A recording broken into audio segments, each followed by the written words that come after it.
feels like a whole new Paimon after those 2 days in the hot springs. The Abyss kind of threw a wrench in our relaxation, though. Still, spending time here really has felt like a vacation. The Kaholosaurs are so nice and so fun to play with. Their bellies are super bouncy. Oh, and Atea's snacks were so delicious. She gave Paimon some for the road just this morning, actually. Yelling at some kids who got caught throwing stones in the hot springs, so not much has changed since we first met her.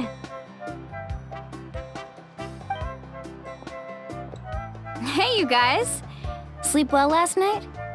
Yep, this area is so nice. Glad you like it. I was thinking of taking you guys out to do some sea fishing. Later tonight, we can eat whatever we catch. Fresh fish is absolutely delicious right off the grill.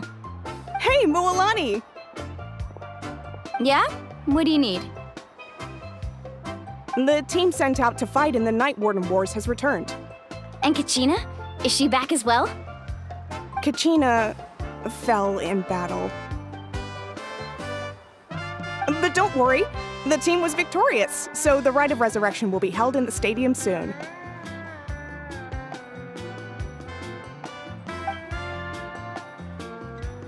That's a relief. The Abyss is cunning, and it was her first time. Mistakes are bound to happen. Exactly. She deserves to hold her head up high. All right, thanks for letting me know. We'll head out in a bit. Jeez, she sounded a little anxious there. Had me thinking it was bad news for a moment. Mualani, you said the Abyss was cunning just now, but it seems like the Abyss just wants to destroy everything. Like, think about all those monsters that attacked your tribe. If there really was some sort of cunning plan, wouldn't it make more sense to send them to attack Kachina and her small team? Not that Paimon wants them to be in any more danger, it's just... Relax, I get it. The Abyss is difficult to understand, that's for sure. At a glance, it certainly seems like the only goal is total destruction. The Abyss isn't a living entity after all, so what capacity for logic or planning could it possibly possess? But through our long history of fighting the Abyss, we've realized things aren't quite so simple. 500 years ago, the Abyss invaded Teyvat. You know about that, right?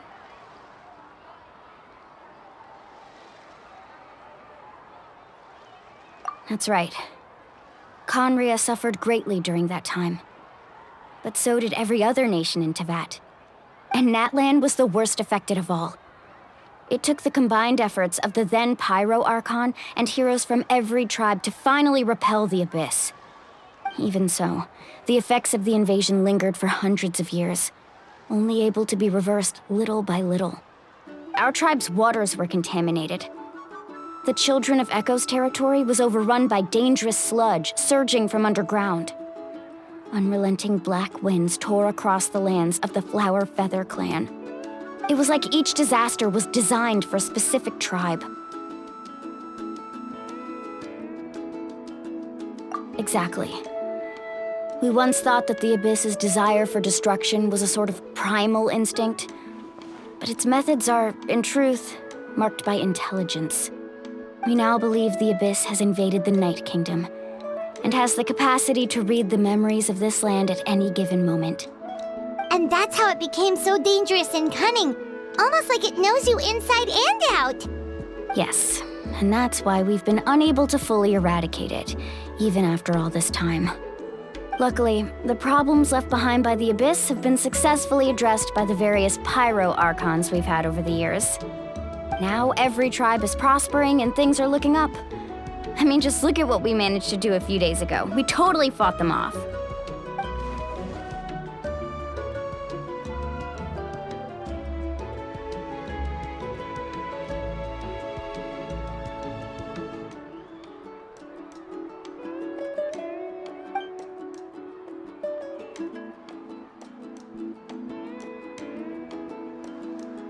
You must have had to sacrifice a lot to get to this point.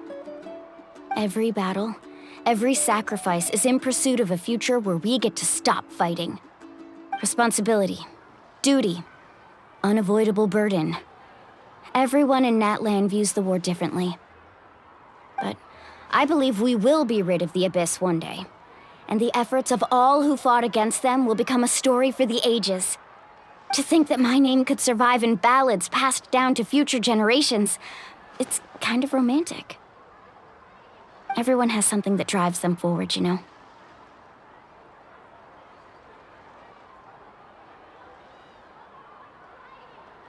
We have to.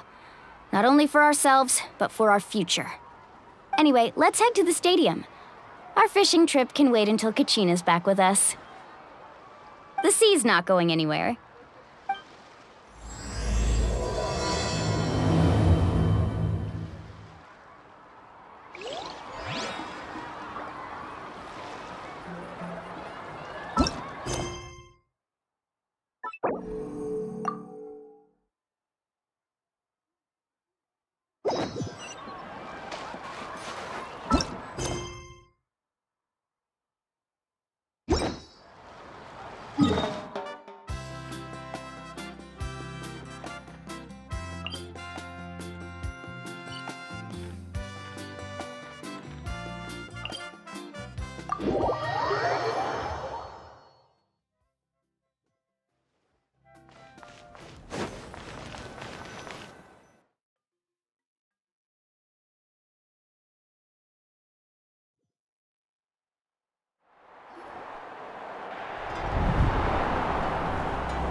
Whoa, this place is packed already!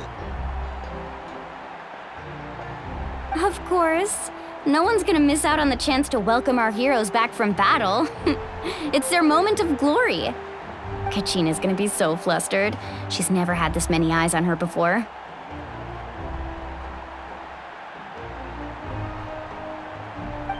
Yeah, she doesn't seem like the kind of person who likes being the center of attention. Looks like I'm just in time. Kanich, you're here! Yeah, a commission ran longer than expected, but I made it. I heard about the incident with your tribe, Mualani. Is everyone alright?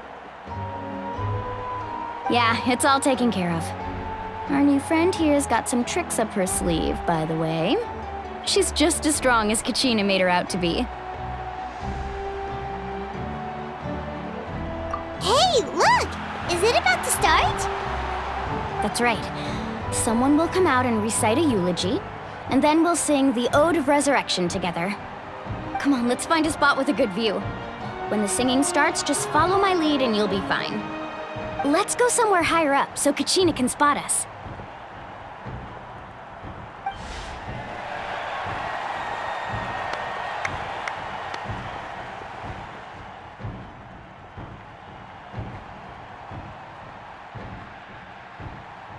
Warriors of Natlan, heed the call of life. We are the inheritors of memory and legend. Those who grew alongside sun and wind. Those who forged our own destiny and future. That is Natlan's fire, the lifeblood of our nation.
I could not find Kachina within the Night Kingdom, or locate her ancient name.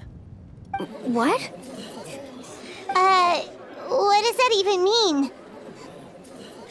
Usually, once the ode is complete, the Pyro Archon and resurrected person will emerge from the flames. But something went wrong. What's going on? This has never happened before. Well, I think it's pretty obvious. Clearly, the team sent to fight the Abyss didn't win after all. Think about it. The Ode rekindles all victors. We've witnessed it countless times. Since the Archon couldn't find Kachina in the Night Kingdom, that must mean there's more to this victory than meets the eye. Hey! You just haven't gotten over the fact that Kachina beat you in the pilgrimage! Pathetic, the both of you. Your wild guesses are misplaced. We completed our mission. Maybe you did, but who's to say whether that little girl even contributed at all? Maybe she got scared and ran off. Why would the YUB recognize someone like her, even if she was on the winning team? How dare you insult a hero of Natlan like that? Kachina sacrificed herself to repel the Abyss. She doesn't deserve to be subjected to your vile rumors when she's not even here to defend herself. Calm down, Mualani. There's no point in arguing with the likes of them.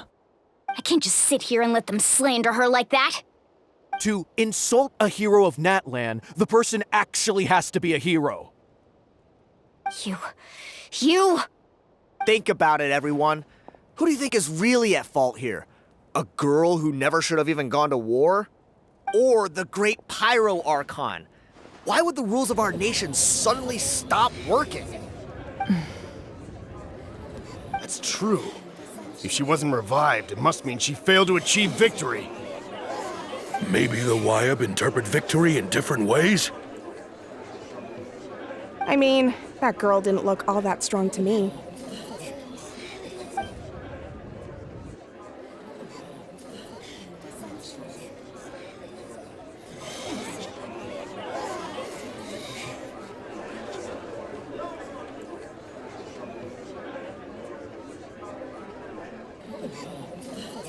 Kachina wouldn't have run! That's not like her at all! No, she's been waiting for this moment for too long.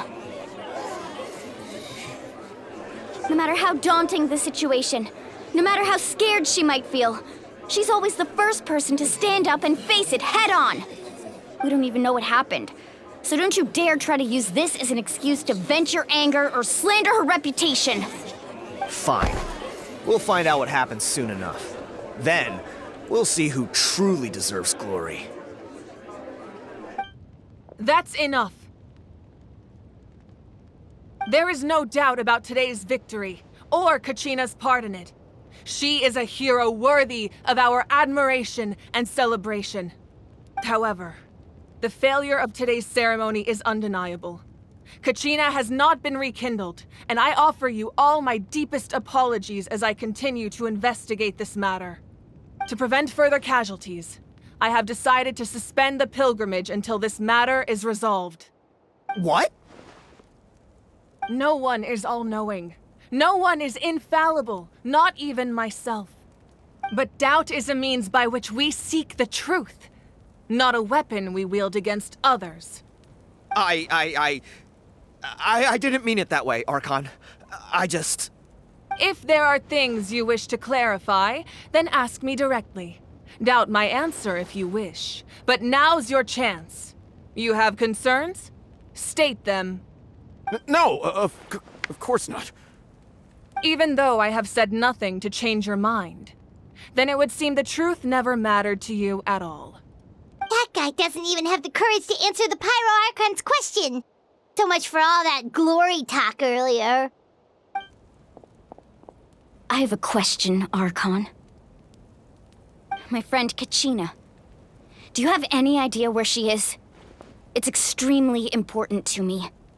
I know you said you were investigating the situation, but I'm sorry, that's not enough. I've already shared everything I know. If you want to learn the truth and rescue your friend sooner, you should join the investigation. So, what do you say? Of course I'll join. In that case, come see me in the speaker's chamber. We should join them. Oh, and if it's not too much trouble, could you drop by as well, Traveler? I'd like to have a chat. Rest assured, everyone, I'll keep the tribal chiefs informed on the progress of the investigation. Once again, I apologize for the outcome of this ceremony. If there are no further questions, let's part for now. Did she just ask us to come along? I believe she did. Let's go. I'd like to know what's going on myself.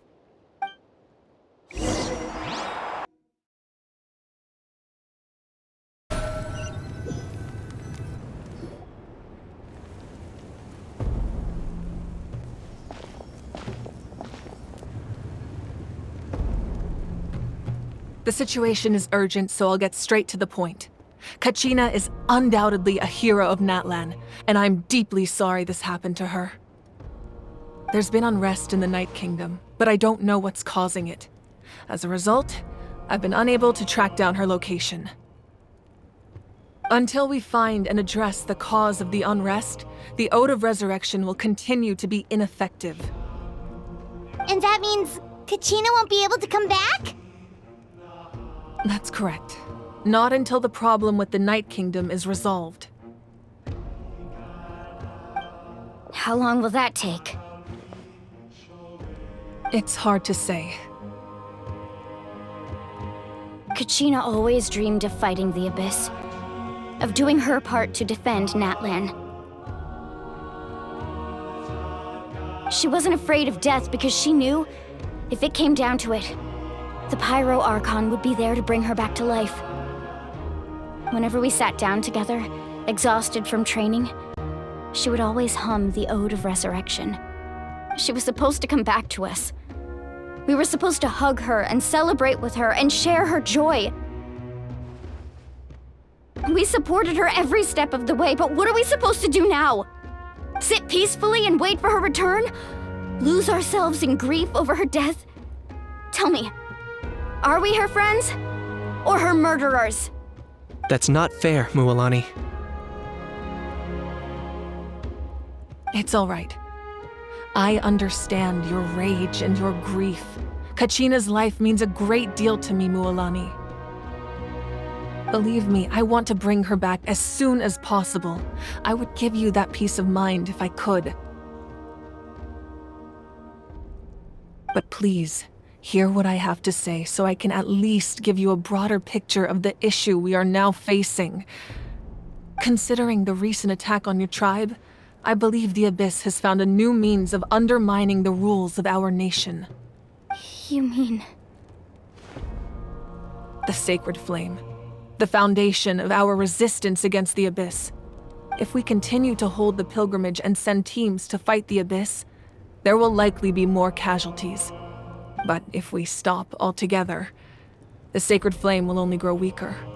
The Abyss will scale up their attacks, and the tragedy we saw with the people of the Springs will only be the first of many. If we compare the two choices, the former seems to be the lesser of two evils. Sorry, I know that may sound harsh, but I bear the name Malipo. Weighing the costs is my duty. The raw truth can be cruel, but we need to understand it if we want to approach this rationally. But what would you say, Mualani? This is personal for you, and unlike Kanich, I dare say it's not a simple case of weighing up which course of action is less painful, is it? No. I can't choose between them, and I don't want to. Saying that one is preferable over the other is disrespectful to the people who suffered. You're saying it doesn't matter whether I suspend the pilgrimage. The consequences will be equally painful. Yes. What happened to Kachina breaks my heart. But I couldn't bring myself to sacrifice other people for her sake. And that is the crux of the problem. It's not simply a matter of choosing the lesser of two evils. Either way, there will be people who suffer. And the end result will be the same. Belief in the pilgrimage will waver. Once doubt has crept in, the people will no longer unite in battle against the Abyss. And that is exactly what the Abyss wants.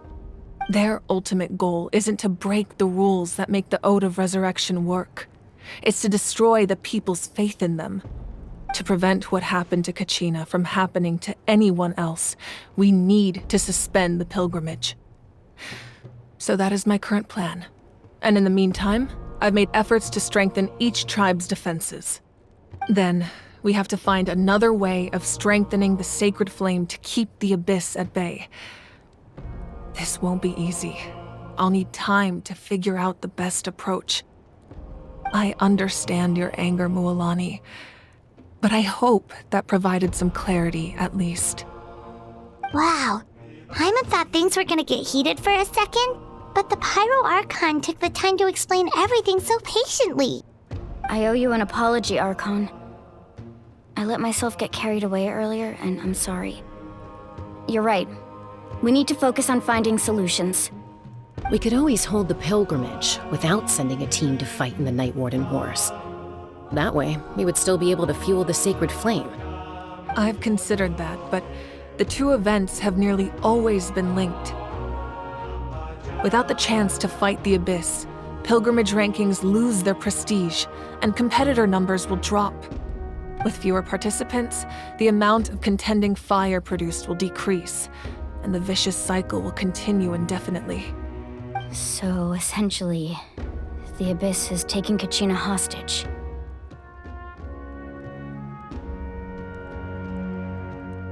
You've learned about the concept of ley lines during your travels, yes?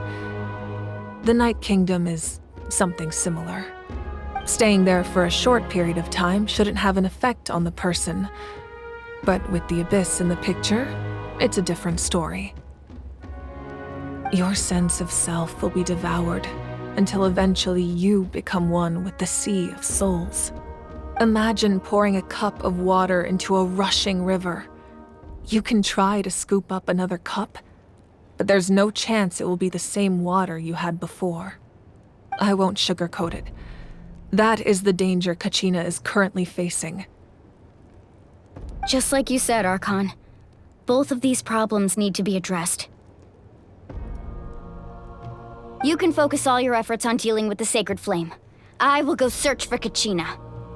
The Abyss poses the same threat to you as it does to her. It is very possible you will not return. Knowing that, do you still choose to go? Kachina's waiting for us to rescue her. That's all that matters. I failed to protect her during our campaign, but I can make it up to her now. I choose to go as well. Traveler? What do you think? Understood. Then I'll support you in any way I can. The Masters of the Nightwind have a technique that can extract an ancient name from the ley lines. If we can find Kachina's ancient name, I can use the link between them to pinpoint her position within the Night Kingdom. Then comes the hard part. You need to visit the Night Kingdom in person and rescue her. But isn't the Night Kingdom a land of souls? Can we even go there? Under normal circumstances, only the consciousness can enter. But there is a way to go there in person. However, know that the Night Kingdom will attempt to repel you, and the Abyss certainly won't leave you be. That's fine by me. Same here. Fighting the Abyss is nothing new for me.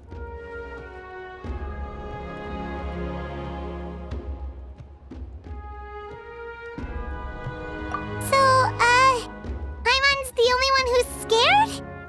Well, if she's going, Paimon's going too. Citlali of the Masters of the Nightwind once created an artifact that can be used to communicate with the Wyab.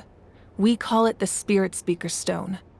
It was originally used as a ceremonial artifact wielded by the tribal chiefs, but that spiritual quality also means it can be used to search for an ancient name. That was the artifact I delivered to the Scions of the Canopy a few days ago. Didn't think I'd be hearing about it again so soon. Thank you so much for your help, everyone. Your thanks are unnecessary. I will offer you whatever aid I can, but your fellowship and courage are what will truly decide the success of this operation. Besides, you're the ones helping me. I can only focus on one thing at a time, after all. Traveler, I certainly didn't expect our first conversation to be so serious. I've heard all about your accomplishments. Ever since you arrived, I've been hoping to meet you and offer you Natlan's highest level of hospitality. Why? Why? Is that not what happened in the other nations you visited?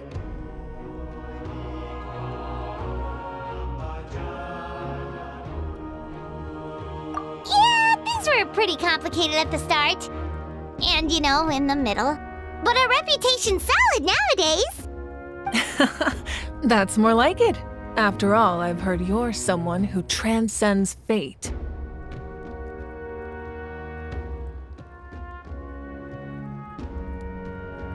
Perhaps even more than you can imagine. But we can talk about that some other time. Ideally, this would be the perfect night for a drink and some musical ambiance. But there are important things to be done. Oh, I almost forgot.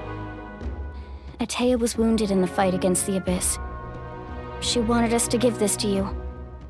It embodies fond memories and my strength of will. That's what she asked us to tell you. She said you'd know what that means. I didn't think this day would come so soon. The flames of her life force. I can feel them flowing within the talisman. If things were different, the two of us could have enjoyed the hot springs together while she gave this to me in person. We're supposed to be hot spring buddies after all. But don't worry. This talisman means a great deal to me. I'll take good care of it, and once this is all over, I'll pay Atea a visit.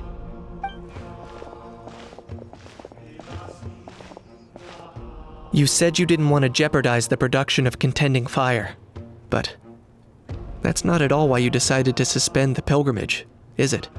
You're right. Even now, the production of Contending Fire is far from sufficient.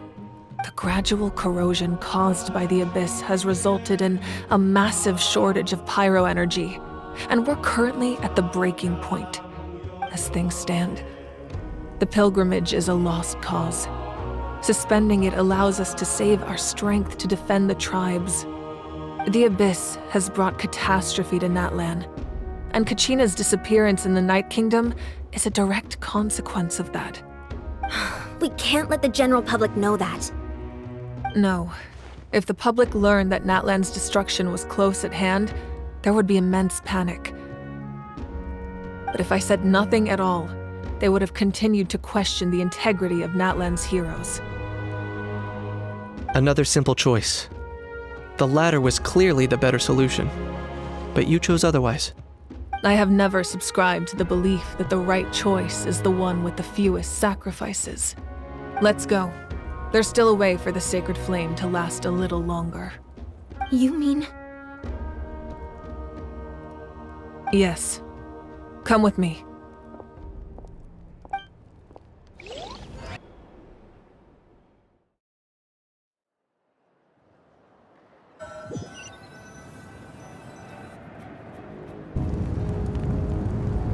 The sacred flame must never go out. Not only does it strike fear in the Abyss, but it's also the pillar of Natlan's stability. So until our heroes are ready, I will sacrifice my power to keep it burning. But that can only last so long. I think we should focus on the remaining ancient name-bearers. Don't let desperation cloud your judgment. Those chosen by the Wayab have already embarked on their destined path. It is for them to decide how that journey ends, not us. All we can do is support them. Even so, for you to make this sacrifice, it's not right. If not me, then who? No other is capable of sustaining the sacred flame. I possess great strength, but I'm not above my people. This is part of my duty.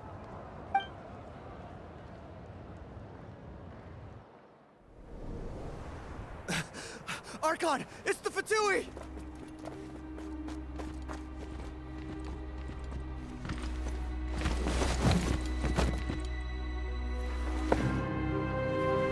The Archon of Natlan.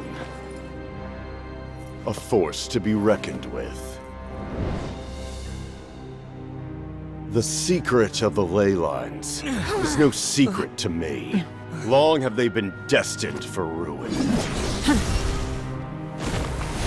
And since the oath made 5 centuries ago remains unfulfilled, what use is the Gnosis in your hands? I don't know what you mean. But it sounds like this is about more than the Tsaritsa. In times of crisis, someone must pick up the mantle of salvation. Your plan has reached an impasse, and now it falls to me to create new rules for Natlan. But before the dawn of a new age, the old must be destroyed.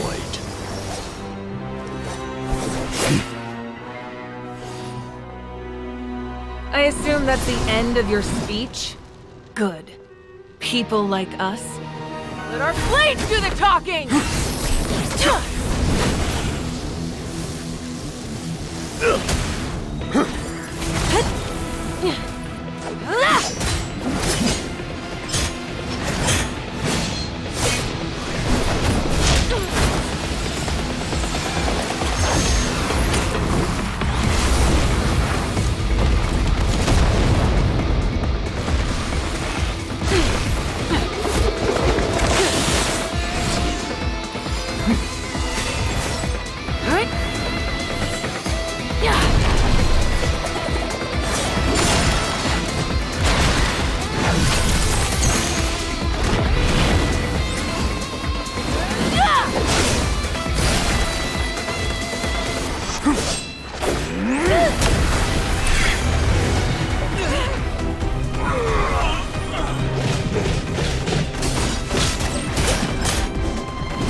Masters of the Night Wind.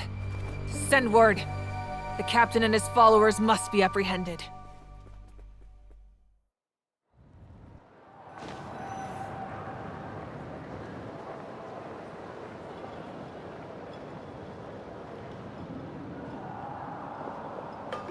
Are you alright, Archon? He was a formidable opponent. Exactly what I would expect from the first of the Fatui Harbingers. I never imagined someone could match you in combat. If the Tsaritsa sent him here, why would he bring up what happened 5 centuries ago? Yeah. And how much does he know about Natlan? The Harbingers are all driven by their own personal goals. The only purpose that unites them is collecting the Gnosis. But I'm sure the captain has his own reasons for being here as well. Whatever his motive, we should shift our focus to the Fatui. If they attack again and we're not prepared, we're done for. No, we're running out of time. The wound I inflicted should hold him back and weaken him for the time being. Besides, I'm sure you noticed, the power that came to his rescue just now came from the Masters of the Nightwind. In other words, there are traitors among us. Not necessarily. This could prove to be a very valuable turn of events. When we exchanged final blows, I sensed an unusual presence within him. I'll need to investigate further. Kenichi, go to the Masters of the Nightwind and look into who could have aided the captain. Speak to Citlali. She should know. Of course. I'll head out right now. Do you still intend to... Yes, but fear not.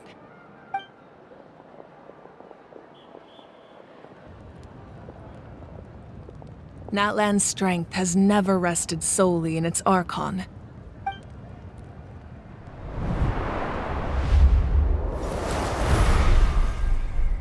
Together we foresaw the only path that leads to our nation's future. We must trust in that vision now.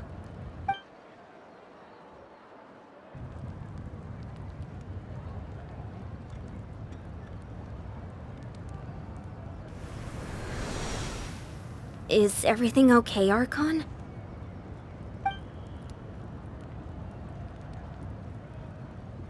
Completely fine. Just lamenting the fact that I never got a picture when I could still turn my hair into flames. Too late now. I just hope the others have a safe journey.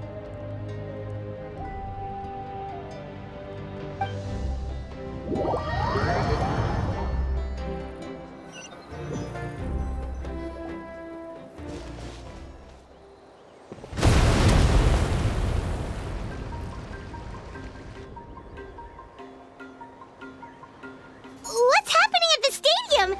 Did something explode? It feels like the Archon unleashed her power. She must be fighting a formidable opponent. Should we go back and check what's going on? Have faith in the Archon. She wouldn't lose in a one-on-one confrontation. Once we find Kachina's ancient name, we'll head right back. Okay, let's just keep climbing. Everyone really hopes nothing goes wrong.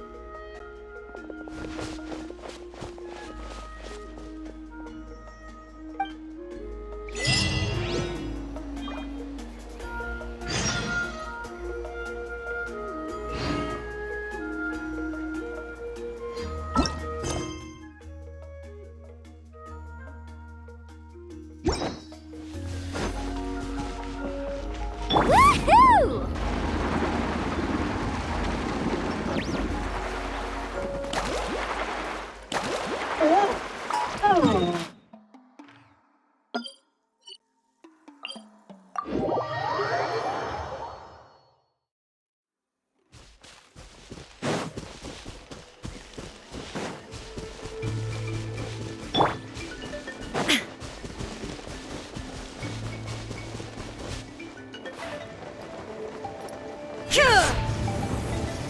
That's Huayna, the tribal chief.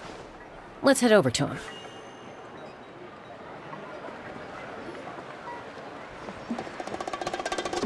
Chaska. Nice to see you again, Huayna. I'm afraid we don't have time for pleasantries, so I'll get right to it. We're here for the Spirit Speaker Stone. Whoa, hold on a second. At least tell me why you need it first. My friend Kachina is trapped within the Night Kingdom. We need the stone to find her ancient name and rescue her. Rescue her? From the Night Kingdom? That's right.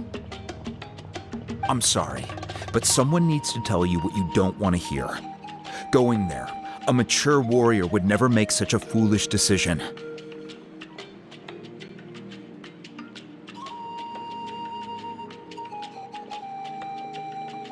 The nature of battle is unpredictable. You never know how it's going to end. Losing a friend is tragic, but when that happens, the best thing you can do is focus on how to prevent further casualties. I appreciate what you're trying to say, Chief Huayna. But if the price of maturity is abandoning a friend in need, I'll choose foolishness any day. If Kachina's still holding on, then so will I. I thought you might say that. Is something wrong, Wayna? This doesn't seem like you. Life isn't complete without taking risks. That's always been your mantra. It's nothing. The Night Kingdom is a dangerous place. Can't blame me for checking if you were up to the task. If you're that determined, far be it from me to stop you. Here's the stone. Keep it safe, okay? It's not like we have a spare. Thank you. Huh. Seems like you two go way back. But aren't you from the Flower Feather Clan, Chaska? Oh, Chaska's a peacemaker, so she's famous throughout the tribes. She's always the one people call to resolve conflicts, so we slowly got to know each other that way. Her younger sister Quichi's always hanging around our tribe, too. She's helped us out a lot in the past. Oh, you have a younger sister? Yes, I'll introduce you to her sometime. But let's get back to business. Wayna, how do we use the stone?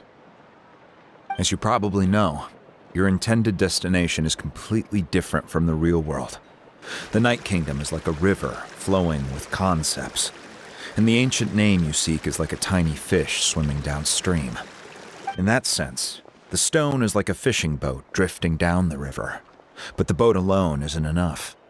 You need a fisherman experienced enough to steer it in the right direction. We couldn't do that ourselves? With a little practice, I'm sure you could. You have the strength and the talent. If you want to make sure this works, though, I could recommend someone to you. Who?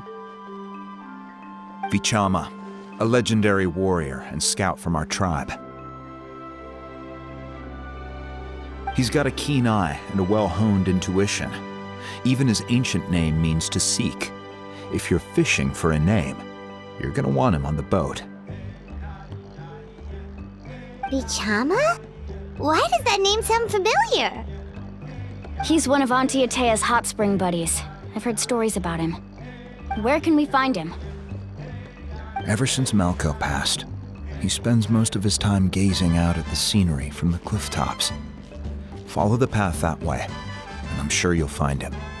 Thank you. We'll go look for him there. Good luck. I hope everything goes well.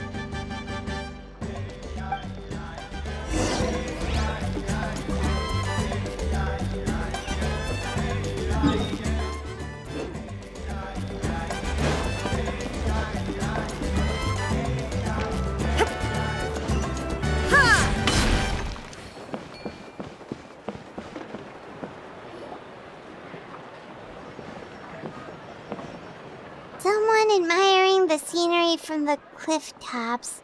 Ah! That must be him! Hello there, are you Vichama? That's me. Did you need something?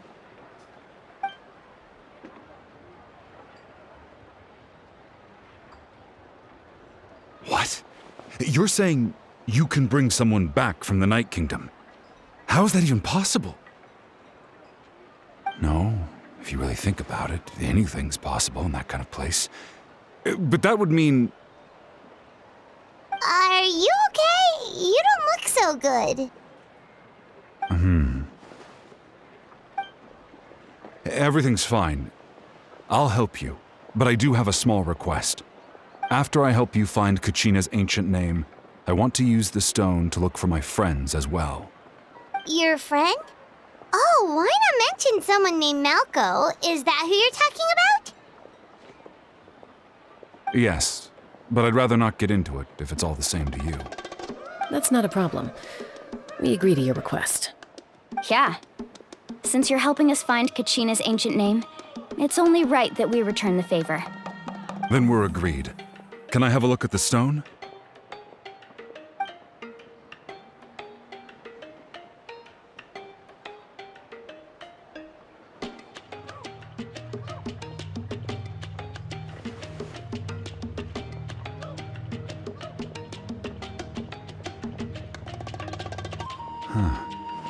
I see. From what I can tell, it functions almost like an abyssal pylon. Both connect the Night Kingdom to the living world. Once the connection is established, the abyss will come surging through the opening like a predator honing in on the scent of blood. So we have to be sure not to use it in a tribal settlement. Wow, you got all that just from looking at it? I just picked up on the basics, really. I still have no idea why it works. You said someone named Lali invented this. They must be a genius. I'll go find an open area and start setting things up. In the meantime, I need you to get 2 things for me. We'll go right away. What do you need? First, I'll need some hook ropes. Pretty much every store around here carries them, so no need to go anywhere special. Oh, and I need to build a net out of them, so make sure you get a good amount. Wait, are you saying you're going to use a real net to catch Kachina's ancient name? How does that work when one's tangible and one's not? By creating something tangible in our world, like a net, we can create a connection to a corresponding concept in the Night Kingdom. Basically, I'm going to use the concept of a net to catch something equally intangible, an ancient name. Oh, I see. What about the second thing you needed? Right. I need 2 chunks of obsidian. Once we bring the ancient names into our world, we'll need a place to store them. Normally, you can only get obsidian from the Children of Echoes, but I heard there's a traveling merchant from that tribe around here somewhere, so maybe you can try your luck there. Gotcha! All right, let's split up. See that clearing? Let's meet over there when you're done. Oh, and you can send someone with me if you want. In case you're worried I might take the stone for myself. What do you think, Chaska? There's no need. Lena spoke highly of you. That means you're trustworthy. I appreciate it, even though that doesn't mean much to me anymore. Anyway, it'll take some time to set everything up, so no need to rush. I'll see you in a bit.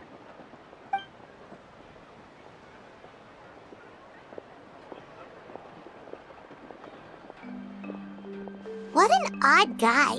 He seems so defeated, but also really invested in the stone at the same time.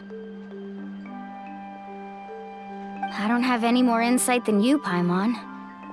Let's just focus on the preparations for now. Hang on, Kachina. We're coming for you.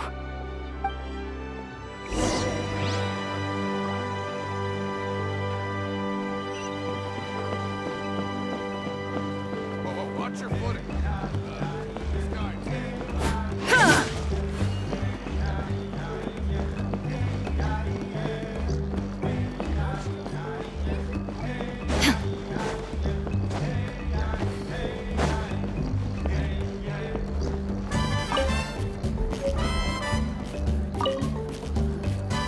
Hello.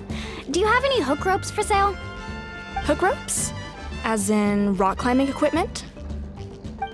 Yes. How much for your whole stock? Oh, the whole thing? Let me see. That would be 30,000 mora in total. Deal? Deal. Wait, really? What, you want me to drive down the price? We just need these as fast as possible. Thanks. Oh, no problem at all. I'll even pass along some information on the house. These ropes are usually used by rock climbing enthusiasts. If you want to learn, Roka's the person you want to ask.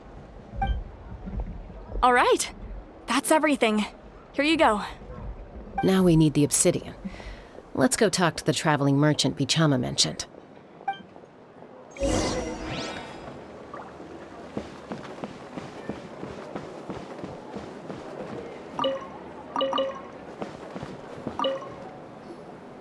Excuse me, do you sell obsidian? Why, yes. I've got a chunk for sale right over there. Perfect. Is that the only one, though? We actually need 2. That might be tough. Tell you what, I'll take a look through these boxes over here and we'll see what we can find. Thank you so much. We'll wait here.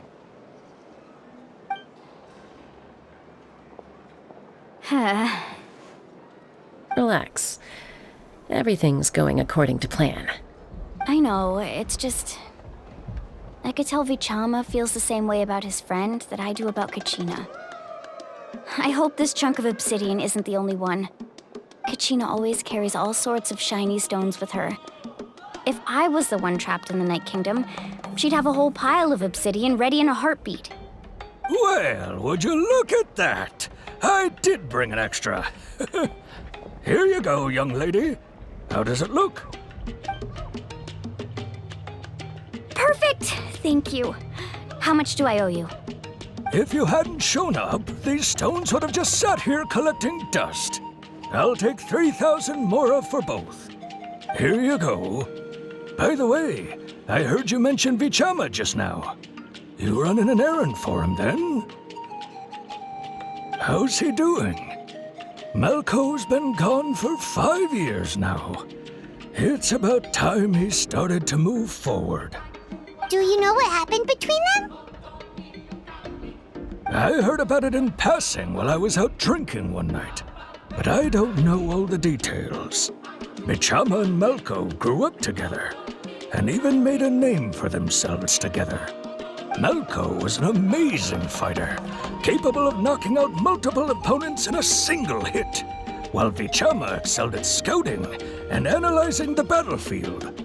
The two made an excellent team, and managed to beat back the Abyss several times. 5 years ago, they both emerged triumphant in the pilgrimage, and were placed on the same team to fight the Abyss.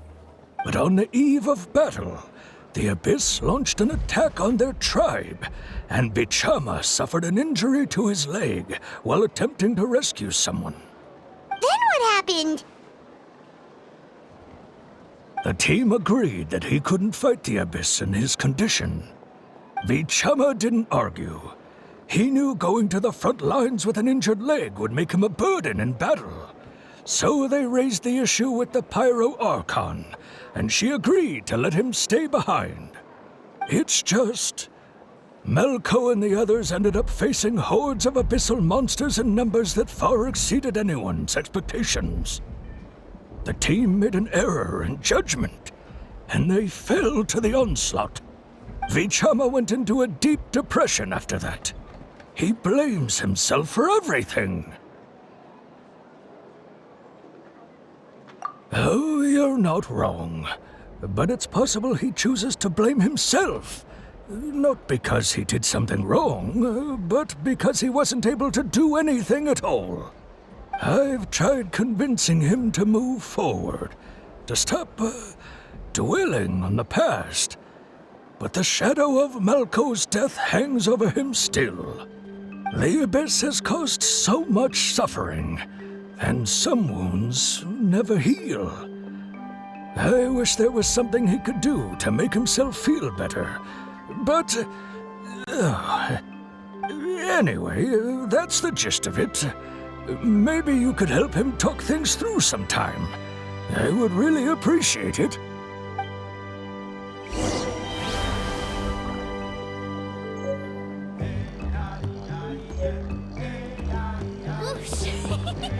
No one can catch me!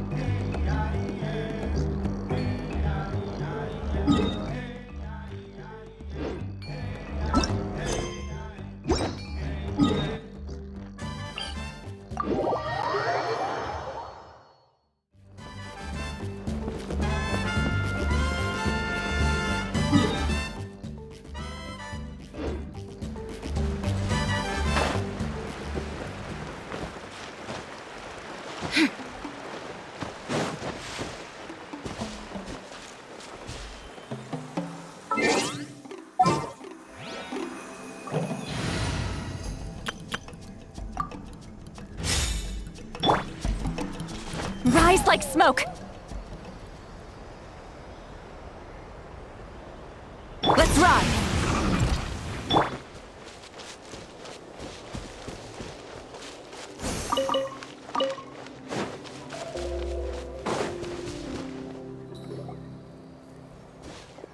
Did you get everything? Yep, it's all here. When do we start? I've made all the necessary adjustments, so we're good to go. As agreed, I'll help you find Kachina's ancient name, and then you return the favor. Go ahead.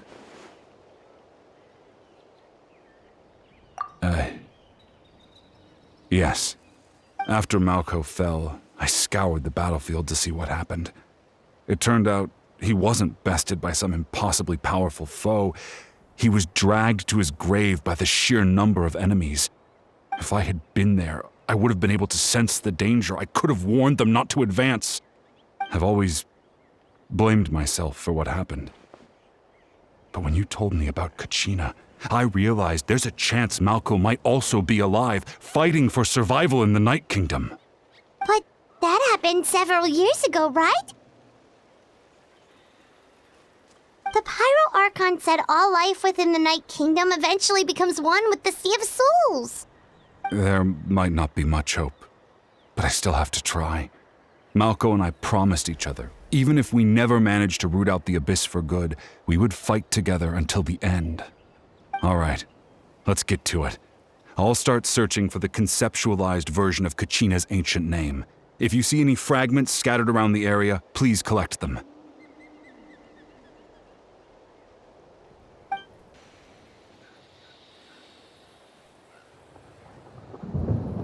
Make sure you prepare yourselves for battle. As I said, the stone will link the mortal realm to the Night Kingdom. The Abyss will likely emerge in response. Look at that golden thing. It must be one of those fragments Vichama mentioned. Let's get closer.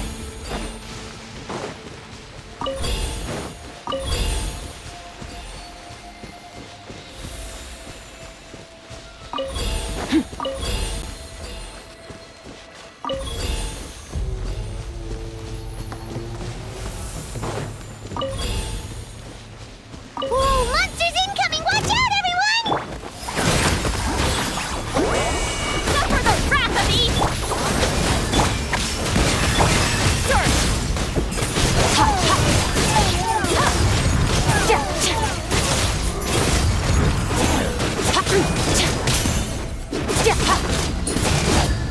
Get to work! You two! Time to rise with the sun! Pyroclastic stir! At first, the flavor!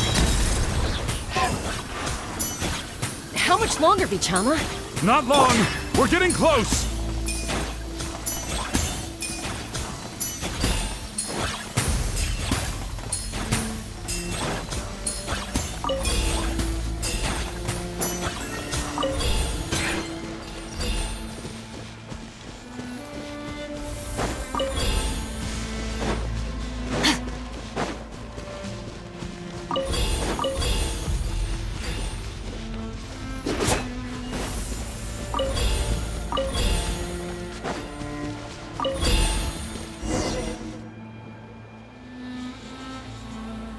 Vichama!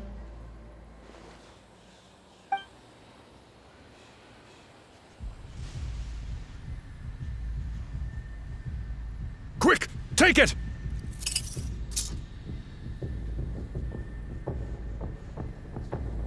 I found Kachina's ancient name. Hang in there, Malco. Just a little longer. Something's not right. The power of the Abyss is getting stronger. The Abyss is corroding his body. Vichama, you can't keep going. You'll die. I should have died 5 years ago. I just need a little more time. Please, I'm almost there. Thank you.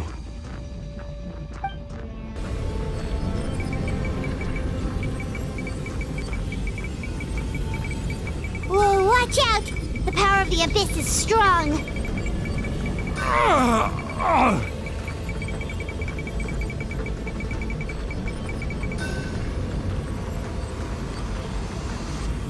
This power. Hanging in there? Malco. No! Why can't I find him? Why? We can't wait any longer. Pull him away from the stone, Mualani.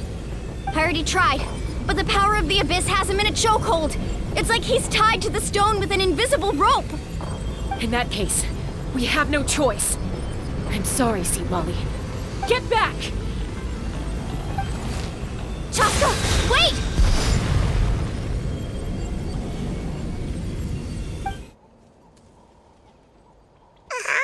Ouch!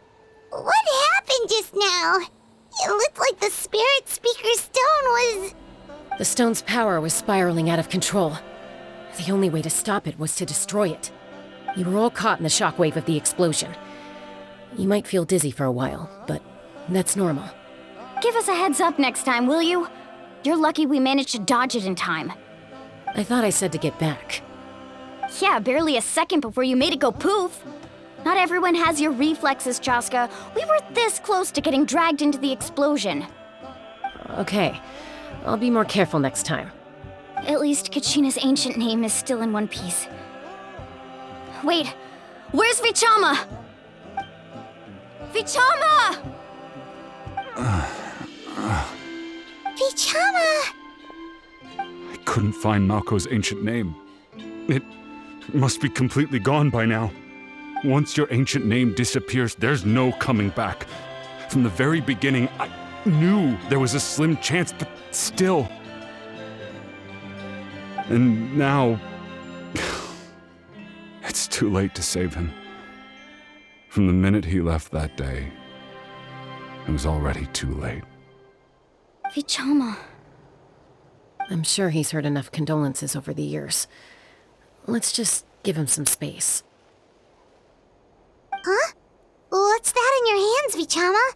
It looks like something's glowing! Huh? This is...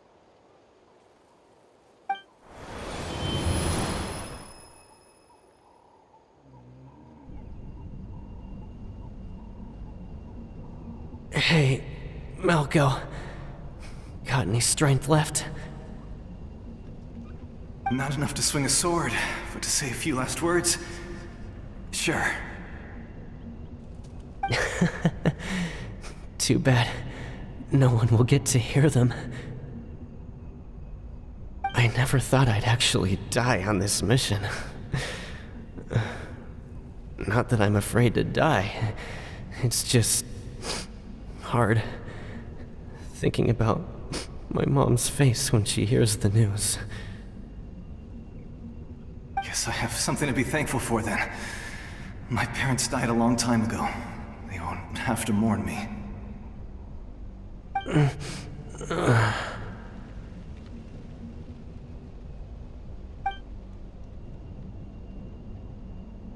Pisak! Always had to beat me at everything, didn't you? Right to the end, you were never one for goodbyes. Maybe you're right. Maybe no one will get to hear our last words.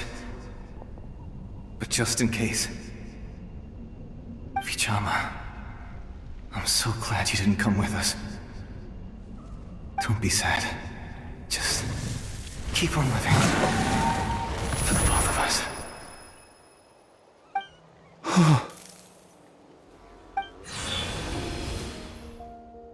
Was that a memory? Seems like we were able to salvage something after all.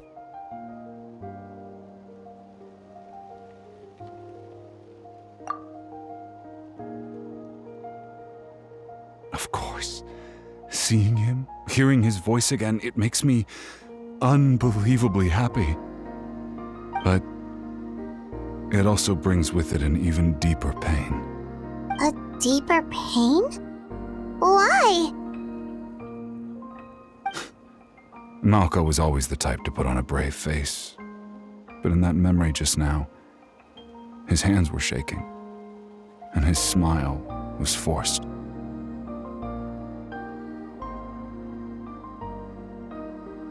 For all these years, I regretted not being able to fight alongside him to the end.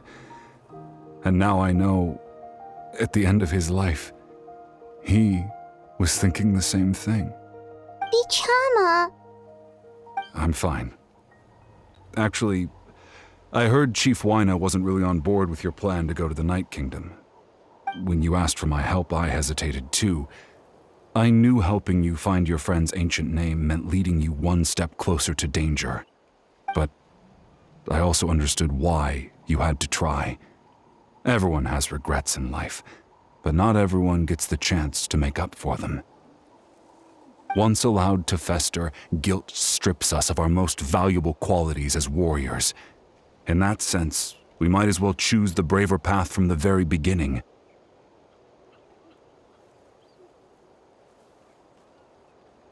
If I could do it all over again, I would have followed Malco to the front lines no matter what. Even with an injured leg, there were still things I could have done. That way, even if the outcome stayed the same, I still would have fought alongside him to the end. There are critical junctures in life, and if you don't seize the chance to act, there's no going back. That's something I had to learn in hindsight. But you're still at the crossroads of your journey, so I hope you can walk away without regrets. Thank you, Vichama. I feel even more determined now. Kachina will come back to us. I'll make sure of it. I promised I would find her, and I intend to keep that promise. That's good to hear. Strange. My body, it's... Once abyssal corrosion enters the body, a portion will fuse itself to your internal organs. Even though the Traveler possesses powers of purification, the corrosion can never be fully eradicated. Thanks to her, though, you are only briefly exposed. Slowing your breathing and controlling your emotions should help you keep the symptoms in check.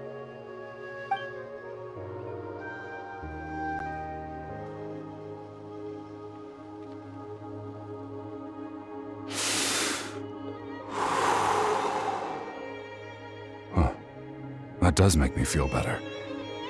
You seem very knowledgeable about all this. Just speaking from experience, that's all. Anyway, we've recovered Kachina's ancient name, so we're off to a great start. Let's get Vichama back to his tribe and tell Wina the good news. And apologize for destroying the Spirit Speaker Stone. We had no choice, though, so he'll probably understand. Right?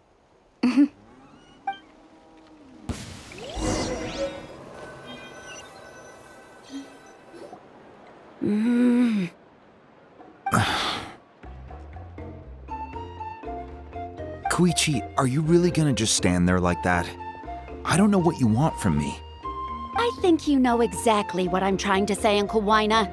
I can hear it in your voice. Honestly, it's just one thing after another with you two. They're back. Koichi? What are you doing here? Don't play dumb with your own sister. You know exactly why I'm here. My apologies, everyone. I just need to borrow Chaska for a few minutes. You come with me.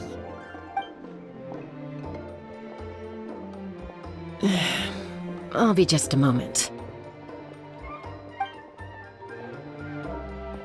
Who is that? Koichi, Chaska's younger sister. Although the two aren't actually related by blood, it's kind of a long story. It's not really my story to tell, but I guess it's not a secret. You see, Chaska was actually raised by cuckoo sores. She was afflicted with a rare disease when she was a child, and abandoned in the wild as a result. The Abyss found her out there, all on her own, and tried to devour her. But in the end, all that did was trigger her will to live. That strength of will pushed her to survive. But it also planted a seed of conflict within her. Eventually, she was adopted by the cuckoo sores. Wherever they went, she followed, getting into fights right and left. For some reason, Paimon can totally imagine that. Well, when Chaska finally returned to human society, it was Koichi's parents who adopted her. At the time, Chaska still had a habit of getting into fights, so Koichi was always taking her around, apologizing to everyone. Ah, I remember those days. One of those fights was definitely with me. But, you know, kids. You're fighting one minute and your friend's the next. Eventually, she found a way to rein in that desire to fight. And now she's who people call to resolve conflicts. She's known as the Peacemaker. It sounds like she still argues with Koichi, though. Don't siblings usually stop fighting when they get older? That's partly my fault. Koichi asked me to stop Chaska from doing anything dangerous, but you probably know by now, once Chaska makes up her mind, there's no changing it. Oh, I get it. No wonder you tried to talk us out of going to the Night Kingdom. Chaska even said that wasn't like you. I'm all for your adventure. You need to take risks when you're young, because by the time you're my age, you couldn't attempt something like that even if you wanted to. Better try now than live with regrets later. That's what I say. Still, I can understand where Koichi's coming from. In the end, nobody wants to sit back and let a loved one put their life on the line.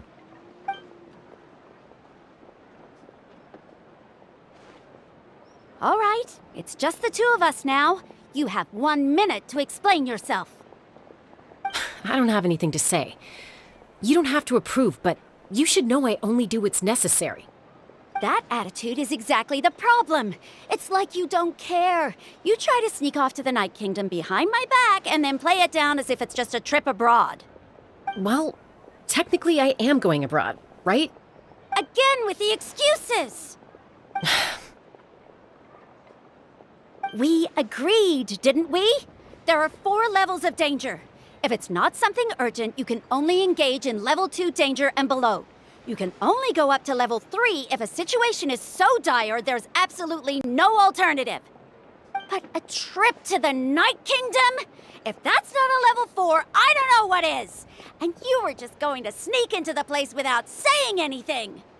What do you mean, sneak into the place? I always planned on walking in there with my head held high. You bought off Uncle Wina, didn't you? He promised me he'd stop you from doing anything dangerous. Oh, it's like he didn't even try. You feel like he went back on his word. What if I told you my mind was made up, and there was nothing he could have done? Not even by force. Oh, I knew it! So he did try to say something, but you didn't listen. This is important. If you were in my shoes, you'd make the same decision. You don't know that? I'm a doctor, and I handle logistics. If you're going to waltz into a dangerous situation where you could lose control at any moment, it's my duty to say something. All right, whatever. Anything else? What do you mean, anything else? Why don't you reflect on what you've done and promise me you'll stay put? Time out. Is this one of our normal arguments or a serious one? Chaska, does it sound like I'm joking? Then, you need to know something.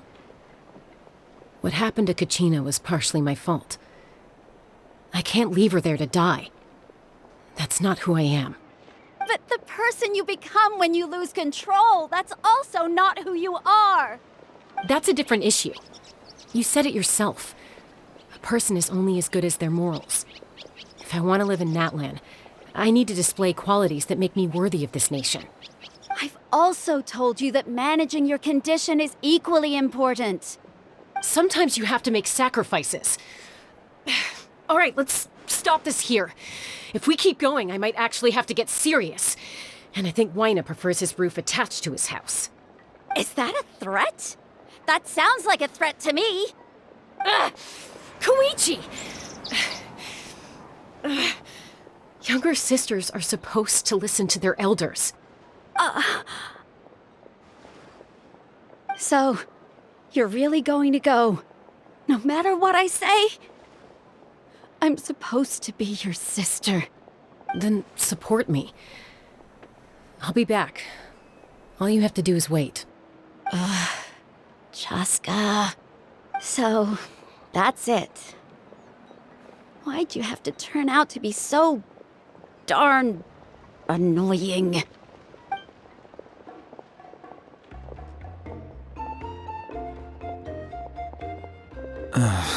You two are something else. Something you wanted to say? I know you aren't related by blood, but you two sure are similar. Really? You know, I said that very thing to Koichi not too long ago, and she reacted the exact same way, down to the very tone of voice. It's not my place to get involved, but I will say this. Try to spend a little more time with your sister. You're tough kids. That doesn't mean you have to go it alone. Thank you. Anytime. All right. If you're done with the Spirit Speaker Stone, you might as well hand it over. According to Kinich, it's an important ceremonial artifact, so it'd be safer to keep it with me. About that. If only Tonegif Bard was here, he could have repaired it just like the Holy Liar. The Spirit Speaker Stone might be 2 stones now. Huh?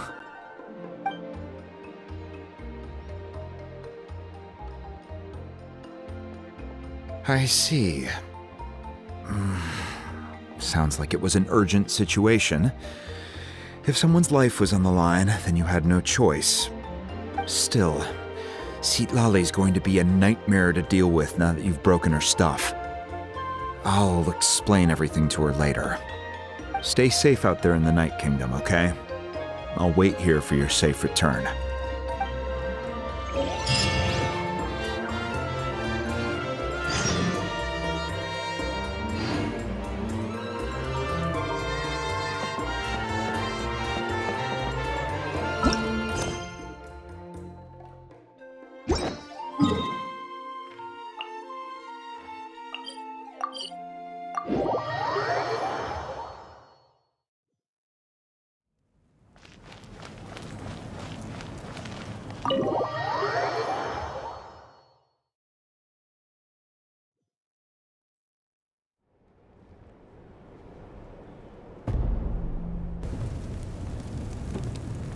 We're back! We found Kachina's ancient name, too!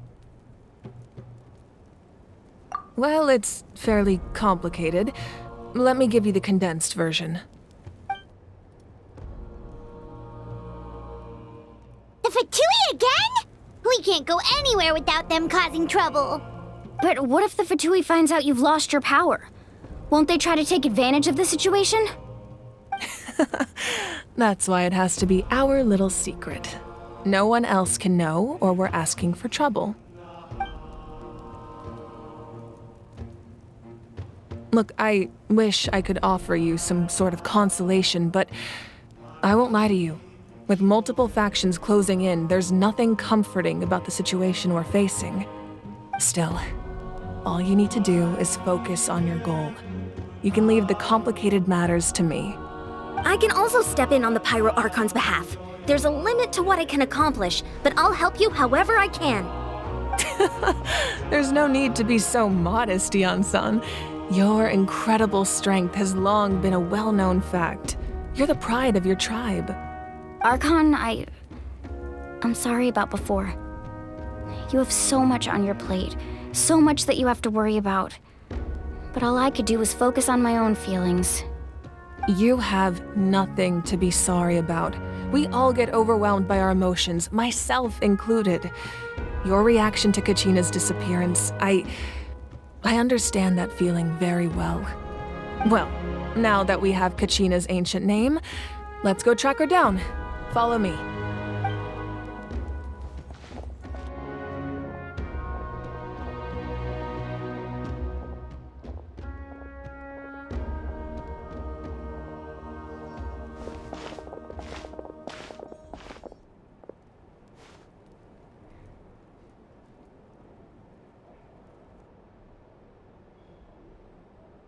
What is this place? Hey, isn't that Atea's talisman? Good eye. This is where I store all the various mementos I've collected. Whoa. I've never seen this place before. There's so many things in here. It looks like there are items from every tribe. Collecting them must have taken a lot of effort. I suppose you could think of it as a hobby of sorts. In Natlan, everyone grows up listening to the stories of heroes, and physical items do a far better job of preserving those stories than our own memory. Now, I still have some preparations to make for the ceremony, so feel free to take a look around in the meantime. If you're curious about an item, I'm more than willing to tell you about its origins. All right, we'll have a look.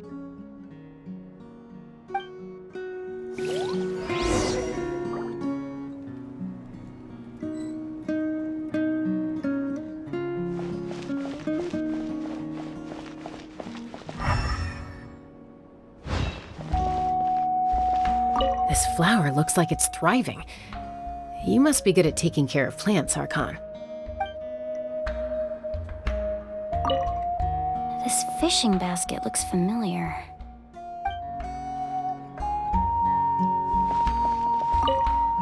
Make sure to handle everything with care. This cup, for example, it's heavier than it looks.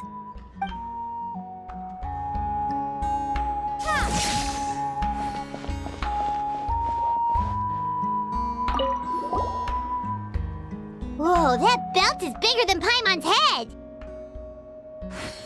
The Collective of Plenty are known for their bodybuilding competitions and contests of strength. This belt is a symbol of great honor within the tribe.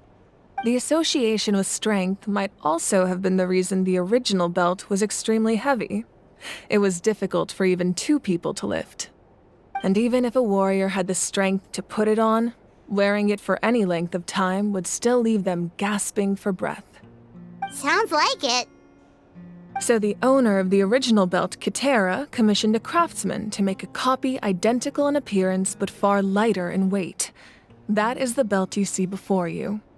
He would often wear this version when training in order to protect his waist.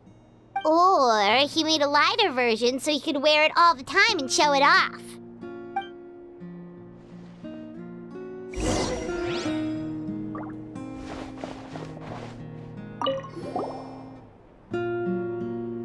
There are so many jars and potions around here. Do they have anything to do with alchemy?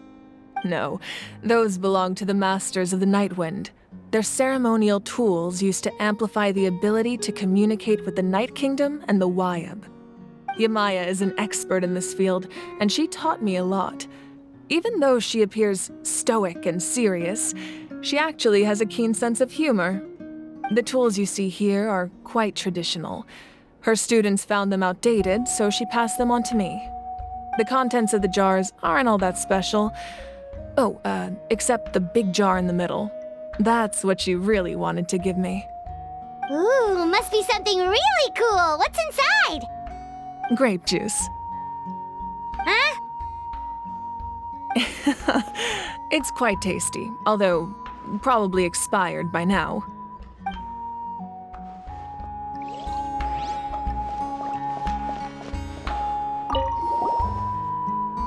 Hey, there's a fishing rod here. It must have belonged to the people of the springs. That's right. It belongs to a legendary fisherman named Matavaru. I have his entire set of fishing equipment, actually. He and I met in a tavern. He told me about a particular kind of giant fish and his meticulous plan to catch it. In his eyes, I saw a hunger and a strong fighting spirit. To him, the sea was the battlefield upon which he staked his honor. So, did he do it? The next time I saw him, he was covered in scars. It turned out the fish he sought had been corroded by the abyss.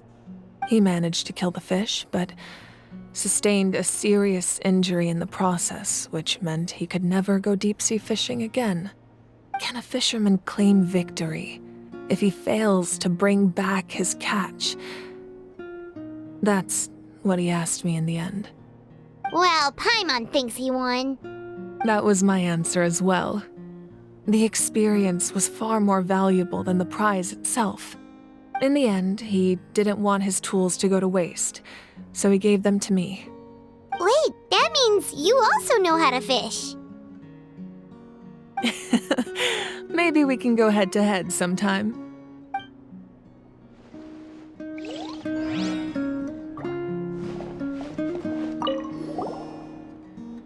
This is Atea's talisman. I'm sure you're familiar with this one already. Atea was rarely ever without it. The talisman brought her a lot of luck in battle.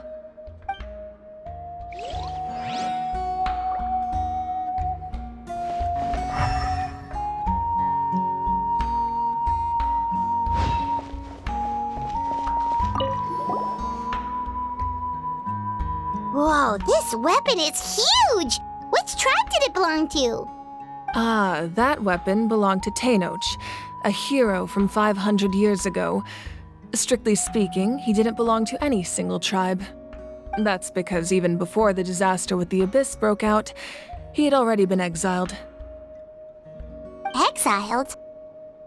It was a punishment imposed out of necessity, but he accepted it all the same. He believed it was what he deserved. When the Abyss attacked, the tribes found themselves in urgent need of a powerful figure to lead them into the battle, and there was no one more courageous or resolute than him. He united the 6 tribes and accomplished great feats throughout the war. Ultimately, he perished, and because he had already lost his ancient name, the Ode of Resurrection was unable to bring him back. And so, he was laid to rest, alongside the countless warriors and civilians who lost their lives, buried in the soil of his native land. Wow, he sounds like a true hero.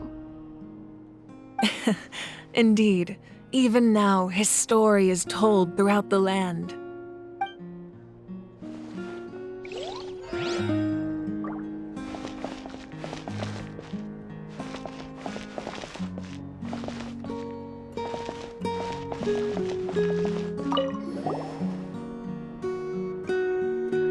The powder still needs some time to settle, so let's wait a little longer. Well, what do you think of my collection? Do you feel like you have a better understanding of Natlan's culture now? Yeah, if each item represents a different story, seems like Natlan's really been through a lot. Does every item hold a special memory, just like Atea's talisman?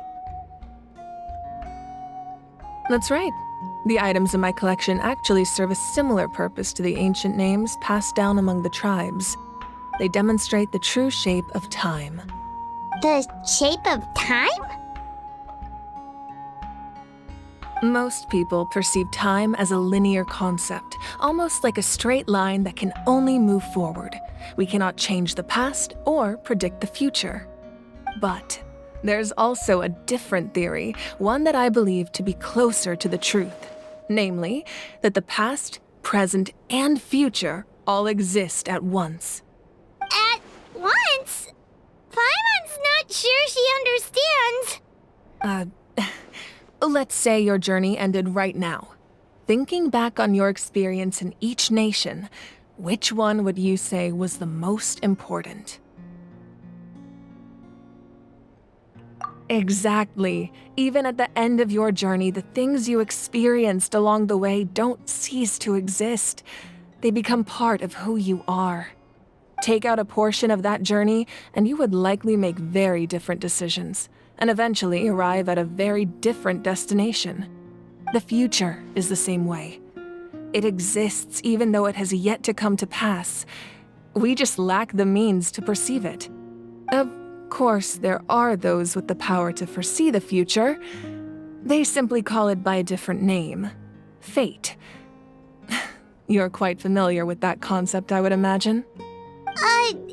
That does kinda make sense. The future hasn't happened, but already exists. Humanity excels at living in the present, but too often we forget the past and neglect the future.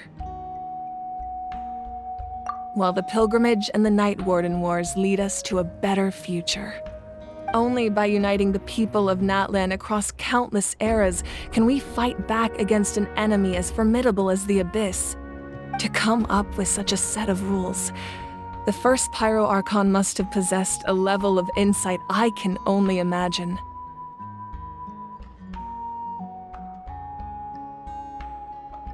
That's correct. At first, he was a mortal man with no special power. After he ascended to the divine throne, he used it to borrow power from the heavens and establish the rules of Natlan. Namely, a framework through which ordinary people can ascend to Archonhood. By holding the pilgrimage, we're able to determine the strongest among us. And when that person ascends to the divine throne, their inner flame will awaken. In addition, the sacred flame will grant them significant knowledge and memory of this land. After all, that's how I came to know everything I just told you. So, it all comes down to the power of the divine throne and the rules. Wait, is that family portrait? Yes. That's my mother, father, younger sister, and the little saurians we raised. I turned a piece of my dad's leather armor into a canvas and commissioned a famous artist to paint our likeness. Your sister is so cute! It looks like the two of you are really close. Paimon was having a hard time thinking of an Archon as an ordinary person, but seeing this portrait, it kind of makes sense now. It really doesn't look like there was anything special about you before. Oh, wait, is Paimon allowed to say that? A little late for that question, don't you think? Sorry! Paimon's so sorry! Paimon's mouth works faster than her brain sometimes! It's alright. I'd never get upset over something like that. No matter what others may say, my past is a precious part of my identity. I'm forever proud of the life I used to lead. Becoming the Archon doesn't mean you sever ties with your family. The position just comes with a lot of responsibilities, so it impacts how often you get to see them. My father made the most delicious stew, so my sister would often bring me a large pot of his cooking, and we would sit on a blanket and eat it together. One time, we didn't close the door securely, and the saurians we were raising ran into the room and knocked over the entire pot. My sister immediately burst into tears. The two troublemakers were going for the meat, but when they saw my sister's distress, they froze on the spot. I still remember the way they laid there, sulking like a pair of children, even after making such a mess. It was frustrating, but in the end, all I could do was comfort my sister and move on. Wow.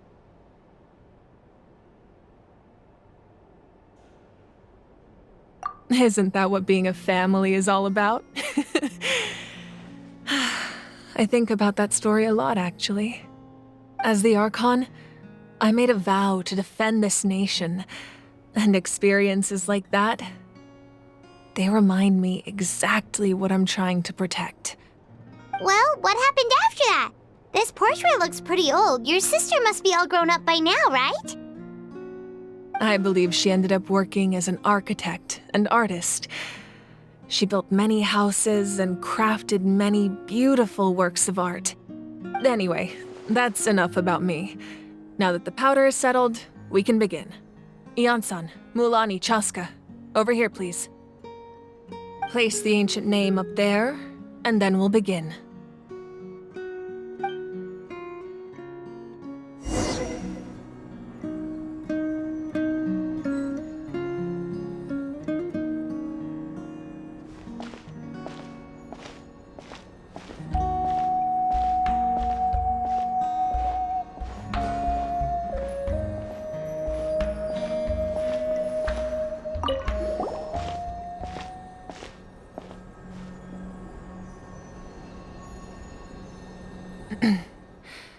Surely as the echoes of life resound through heaven and earth, so too shall our stories remain eternal.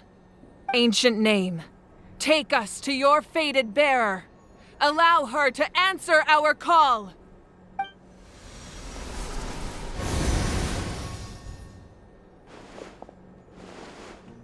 Am I hallucinating again? Kachina! Are you okay? Huh? I'm not seeing things, am I? Is the Abyss playing tricks on me again? It's okay, Kachina. It's just us. We're trying to find a way to bring you back. Everyone, you have to listen to me.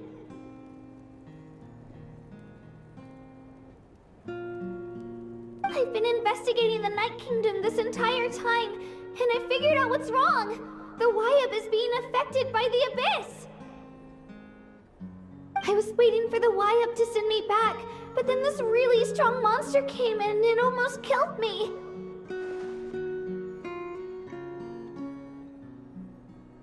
The Wyab saved me, even though its power is weakening, so I've been hiding from the monsters while trying to find a way to help. The Night Kingdom has become a huge mess, though. I keep hearing these awful sounds and seeing really horrible things. Don't Listen to those sounds, Kachina. The Abyss is trying to strip you of your sanity. All you need to do is stay safe and wait for us. We'll be there shortly. It's okay. I feel so much better now that I've had the chance to talk to you guys. You don't need to worry about me. I've never been strong or special at all, really. So I don't blame anyone for forgetting about me or leaving me behind. Just knowing you care is more than enough. I'll find a way back. You don't have to put yourselves in danger to come rescue me. You're always like this, Kachina. Now's not the time to act tough. We're coming for you, and that's final. I don't know what lies the Abyss has been feeding you, but I'll tell you something right now. Nobody here sees you as a burden. You're a victor of the Night Warden Wars, a hero of Natlan. All you need to do is wait for us to rescue you, and you'll get all the applause and recognition you deserve.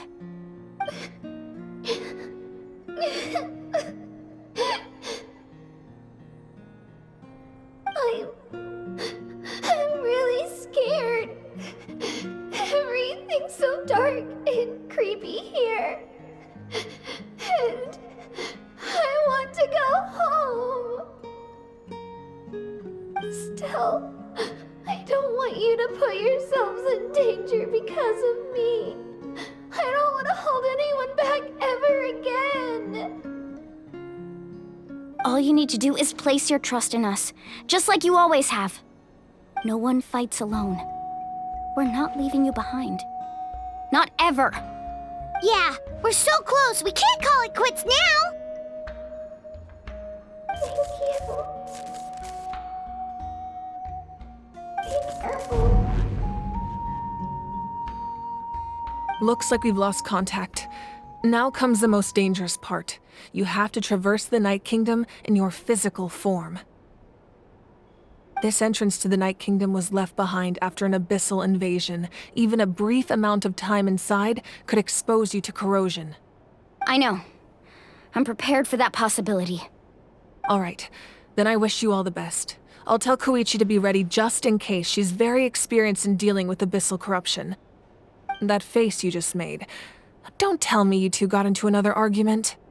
No, I just feel bad for creating more work for her. I'll go with them too, Archon. The more people, the stronger the party. Thank you so much for your help, everyone. It really means a lot that you're willing to brave these dangers with me. And there's no time to lose, so let's get going. Now that I've lost my power, I won't be able to provide much practical support. But I can still keep an eye on the situation from here.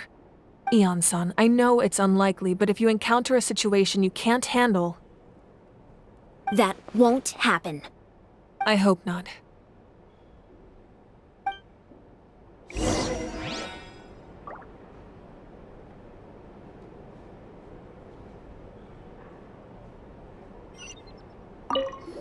Be careful out there. I'll observe the situation from here.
So we're underneath Natlan right now? It looks nothing like Paimon was imagining. That's because in the distant past, Natlan was home to an incredibly advanced civilization ruled by dragons. Humans only established their own society after the fall of the dragons. So these are Saurian ruins?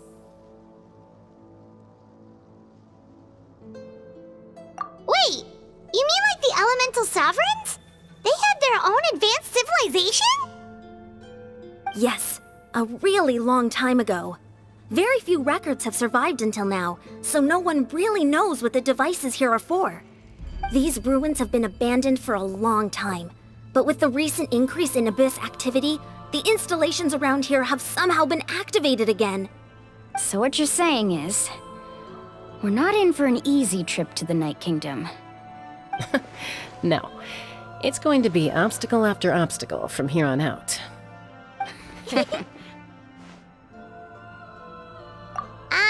Why are you all laughing like that? It's creeping Paimon out. It's the pre-adventure excitement kicking in, right guys? Of course. I'm eager to get started. Then let's go. We won't let anything stand in our way.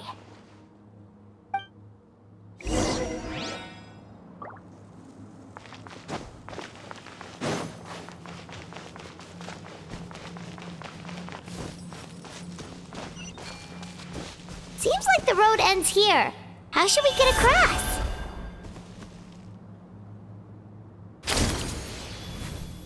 As a professional trainer, I think you could stand to build up your endurance, Paimon. Professional trainer?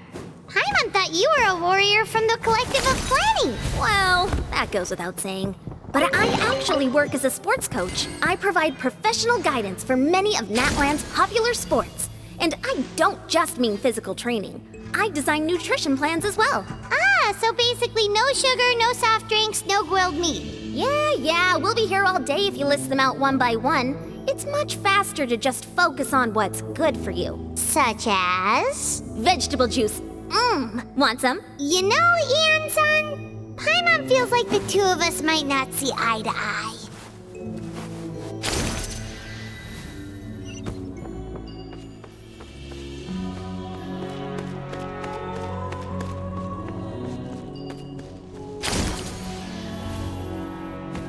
Those guys look familiar.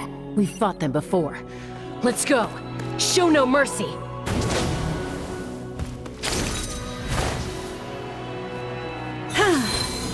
You paralyzed left. Illusion shattered! Let the show begin. Amazing!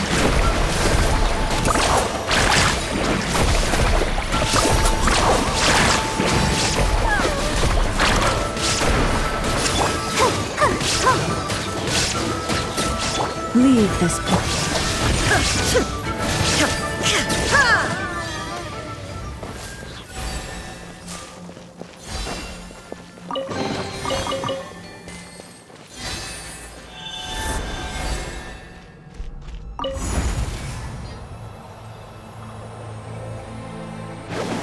Whoa, the place we need to go seems really high up.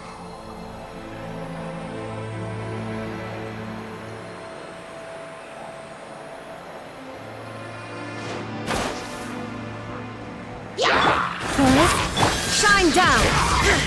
I'll protect us. Let's ride! Amazing!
this place.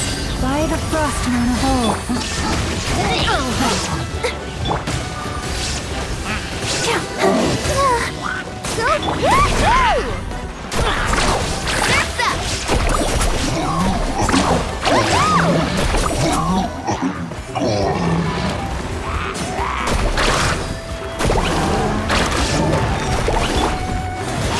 There is no escape! Inazuma shines eternal! Carving waves!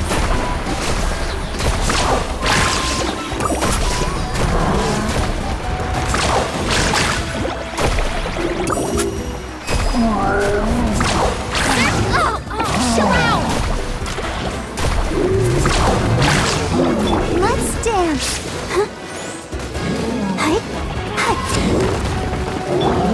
Chorus, protect us for the everlasting.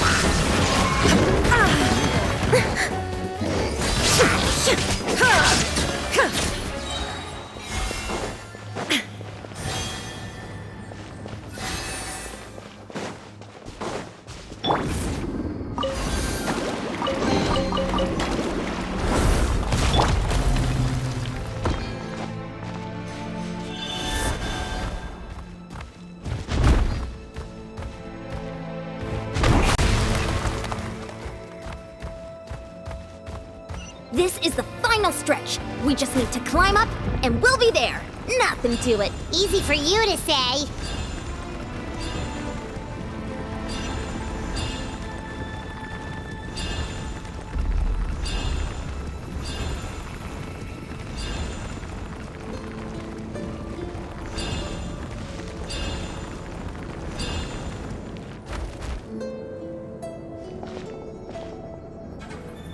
This must be the entrance the Pyro Archon told us about.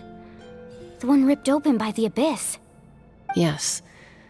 There's something in the depths of this place that feels familiar, yet also foreign. We actually have to go in there? Okay, Paimon just needs to psych herself up. Don't push her through before she's ready.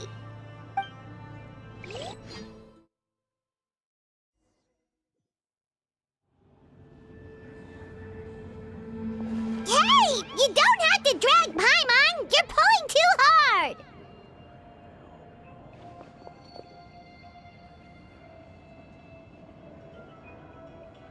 Looks like we made it. This is the Night Kingdom.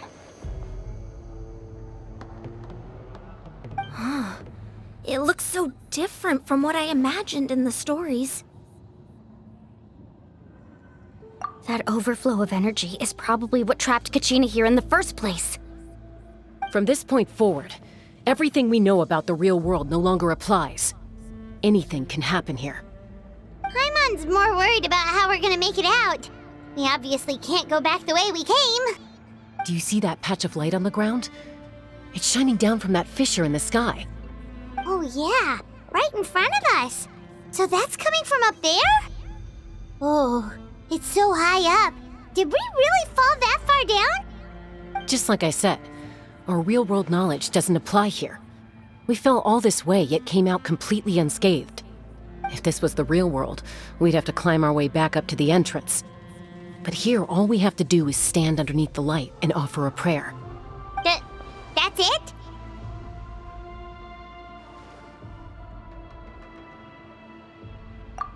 Right. We still got a job to do. So that means all we need to do is find Kachina and bring her to this location. Exactly. This light is streaming in from the real world. It's a link between the two realms. The terrain looks difficult to navigate, and the visibility's not great either. How are we supposed to find Kachina in these conditions? Yeah, these floating black things don't look super friendly either. Those are all manifestations of abyssal power. Be careful. Ghost! A talking ghost! Calm down, I'm here to help. You're the ones who helped Vichama, right? Yes, I'm Vichama's friend, Malko. I was completely lost to this realm until I sensed a mysterious power calling out to me. It's like it was seeking me out, attempting to reassemble the pieces of who I used to be. Of course, it could only do so much. I'm sorry I can only appear before you in this imperfect form. No, we should be the ones apologizing. If the Spirit Speaker's stone hadn't become corrupted by the Abyss, we could have done much more. But we had to destroy it. Otherwise, Vichama and his tribe would have been in danger. Of course. Thank you for protecting him. I never imagined that, even after all these years, he'd still take such a risk for me. Under the power of the stone, it felt like our souls were connected. Turns out even our regrets were exactly the same.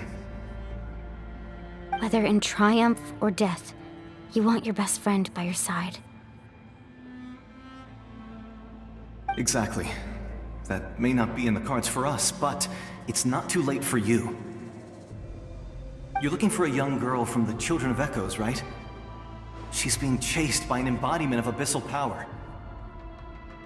I'd like to help her while I'm still in this form, so follow me. Be careful. This place has been severely corroded by the Abyss. Paimon didn't realize it had gotten this bad. It's like a seething volcano ready to engulf our world at any moment. Ouch! Quick, get back here. You can't go wandering. Stick close to me. My power will be able to ward off attacks for the time being.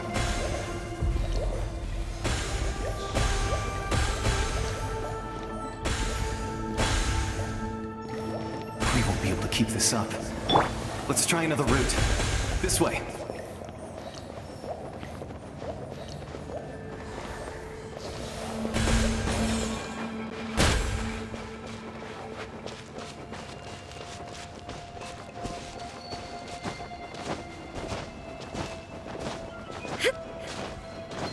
Not good. More monsters. We shouldn't waste our time on them. Torn to oblivion!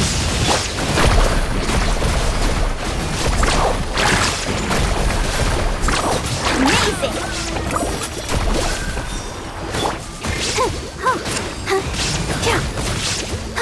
Shine down!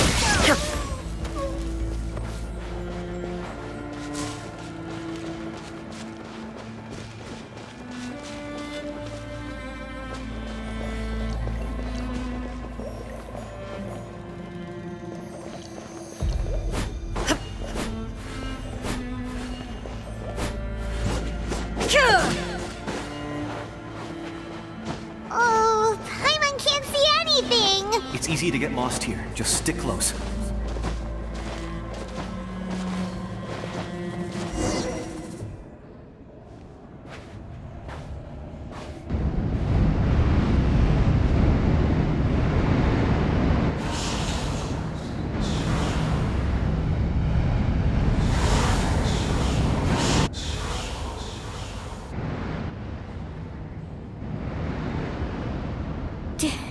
Did you hear that? What? Never mind. It was probably just my imagination. Don't scare Paimon like that! I heard it too. It was a voice from the Abyss. What did it say? Doesn't matter. It certainly doesn't harbor good intentions.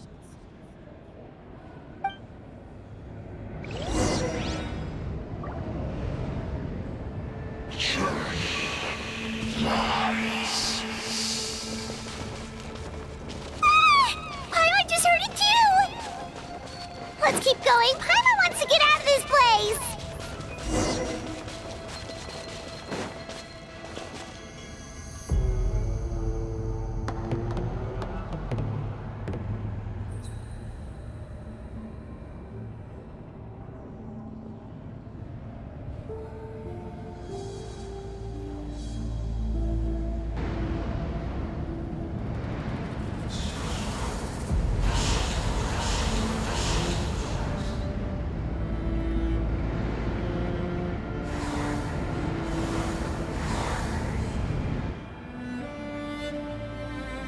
We're here, Kachina! Oh, honey? You Looks like our reunion will have to wait until we take care of these monsters. Good idea. Let's go!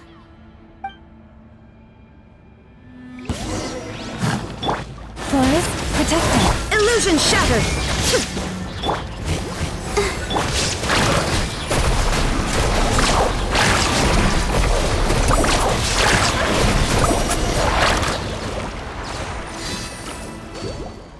You're here! You're finally here! Thank you so much! That monster can appear from anywhere. It almost caught me a bunch of times. The Wyab's power helped keep me hidden, so I just tried to stay out of sight until you got here. Atta girl. You did so well. And most importantly, you weren't hurt. Should we start heading back then?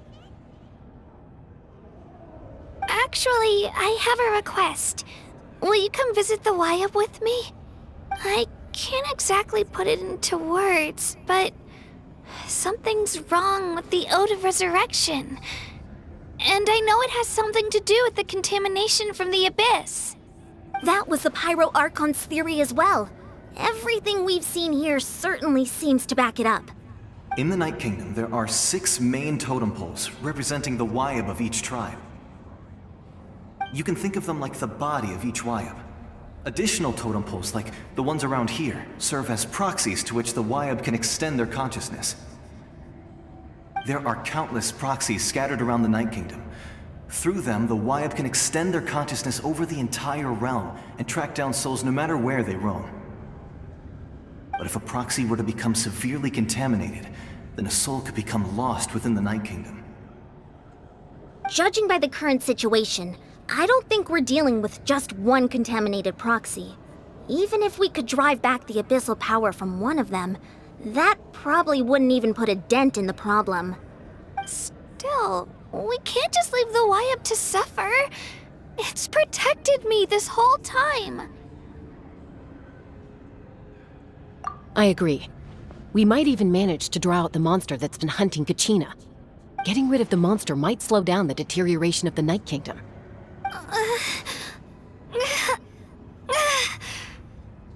Kachina? What's wrong? Nothing. Just a headache. And that voice again, telling me to abandon the Wyab and leave this place. Maybe we really should leave. Kachina's already been here for too long. No, I'm fine. I don't plan on listening to that nonsense. I can hold on. Just up ahead. I'll lead the way. Besides, I can still fight, so please, help me out a little longer. Listen to me, Kachina. We'll come with you, but that's because we want to help the Wyab, not because we have something to prove. You don't have anything to prove either. It's okay if you reach your limit. We'll be there for you. All right, the sooner we get this done, the better. We've already come all this way, so we might as well try to get to the bottom of this. Let's go. This way. I'll stay here and try to stall the Abyss monster. All by yourself? That's too dangerous. It's all right. I may not be as strong as that monster, but I'm definitely more familiar with the area.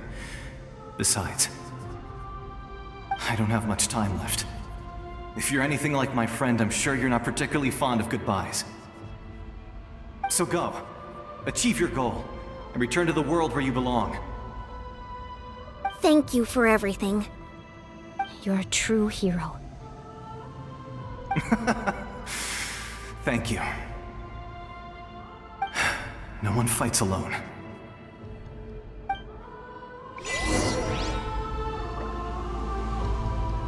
Does your head still hurt? Let me help you walk. I'm fine. I'm fine. You should know I'm made of stronger stuff than that.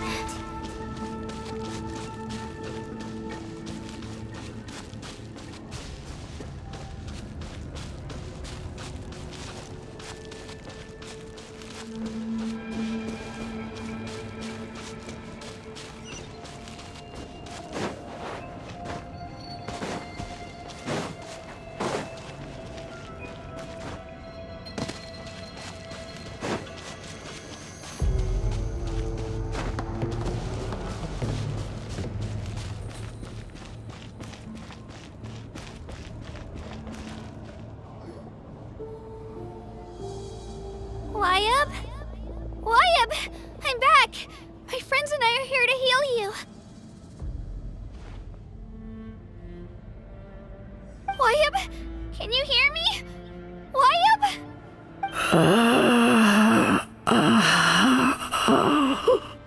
So we were right. The contamination is already too severe.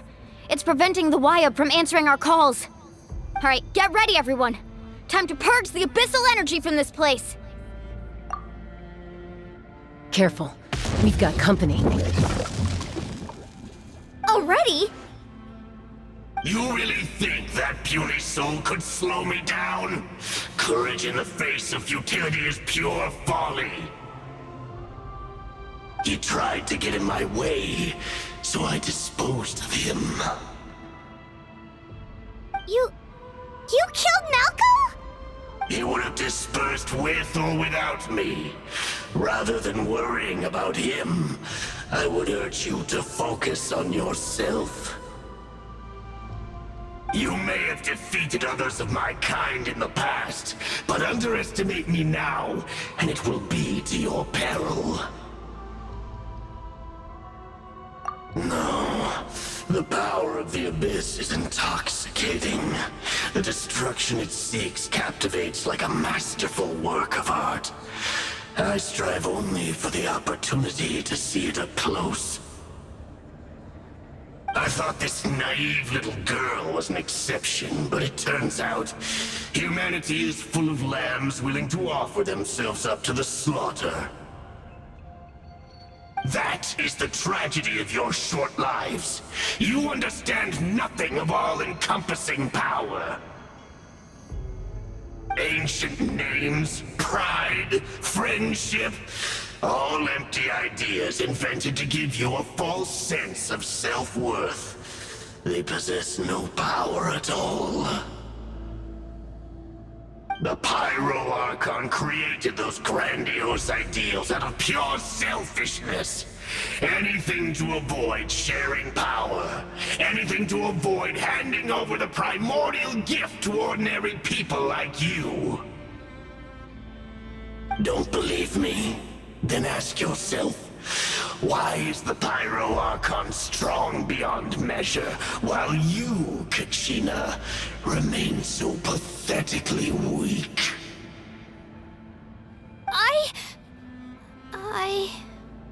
Kachina! Give me your hand.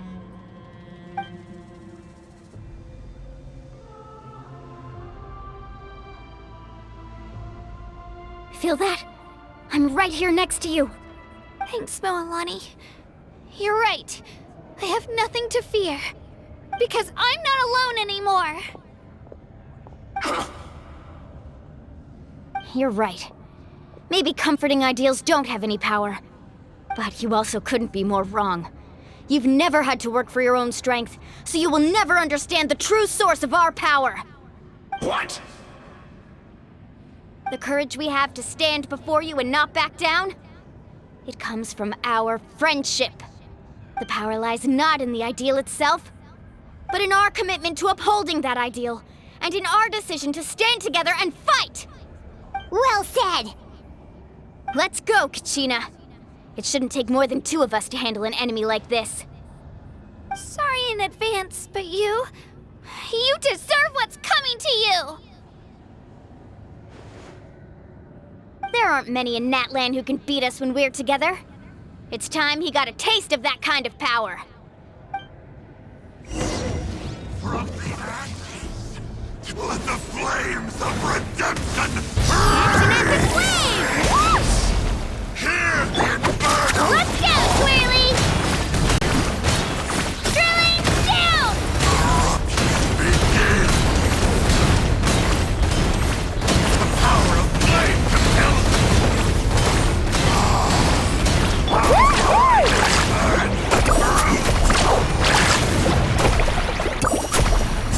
Woohoo! revelation from on high! Surf's up!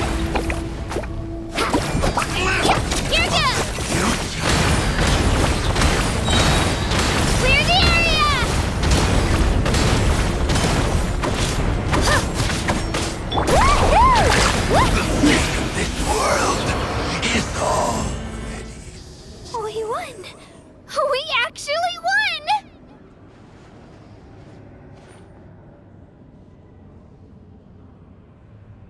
That's what he gets for underestimating you two. Fantastic work, Kachina! Absolutely fantastic! This makes me so unbelievably happy. I'm happy too, Mualani. Together we really are unstoppable!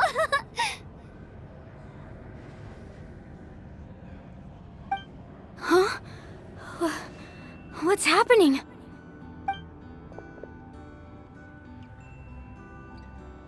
My ancient name is glowing?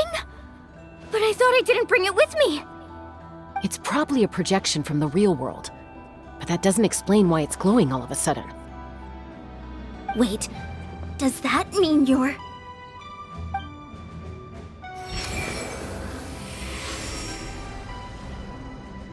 That was a bold move.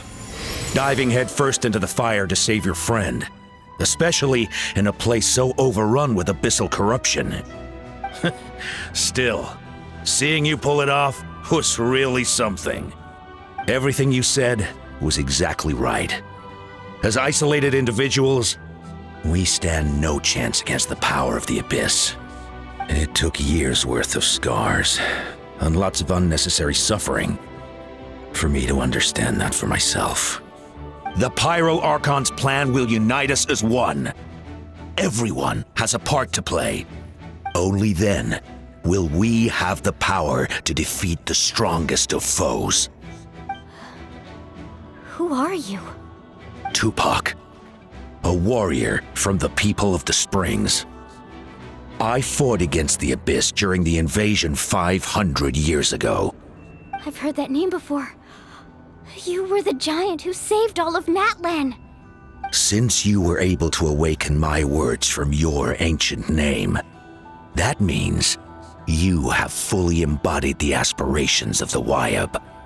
Under the name Umoja, you shall unite the tribes and save Natlan from its impending doom. Me?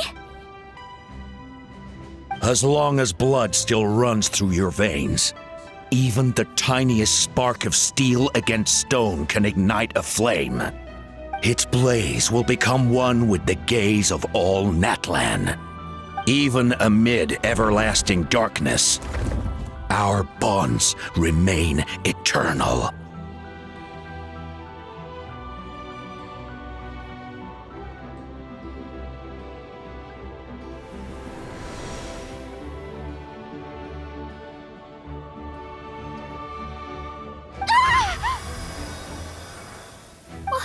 What's wrong, Mualani? So many memories. My brain was just flooded with everything he once knew. So that's what happened. What do you mean? Did you just figure something out? 500 years ago, they foresaw the very crisis we're facing now. Efforts to save Natlan started all the way back then. We can go over the details once we get back. We shouldn't linger here longer than we have to.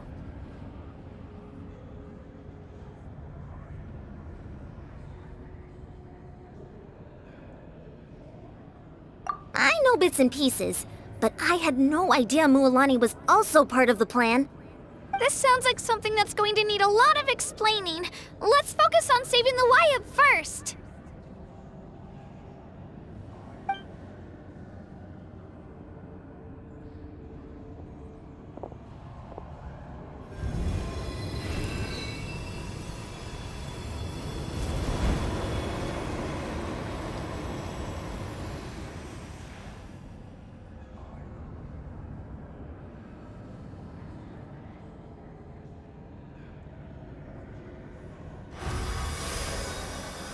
Okay, that should be enough. Wayab? Wayab? Can you hear me?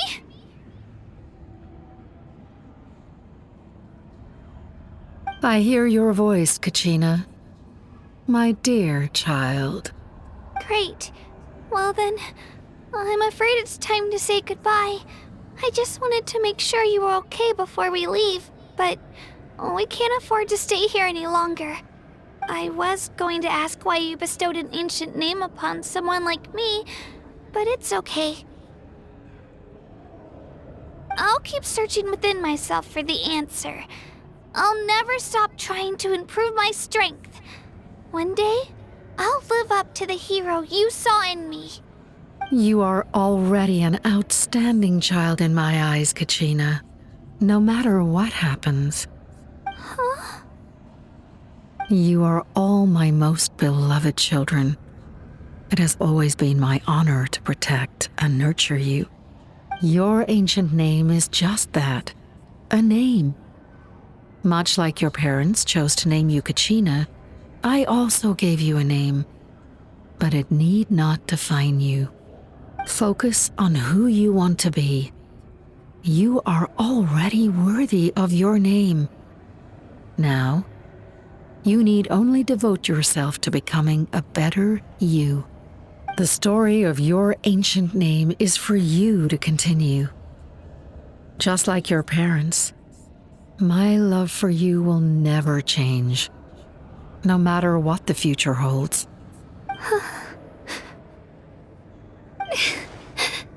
Thank you, Wyatt.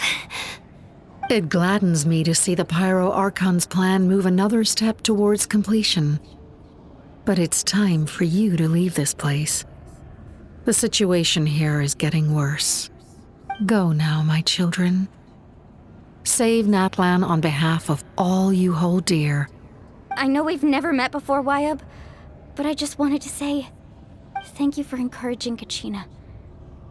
It was exactly what she needed to hear. Whoa! What's going on? An earthquake? We're out of time. It's the power of the Abyss. Quick, we need to run!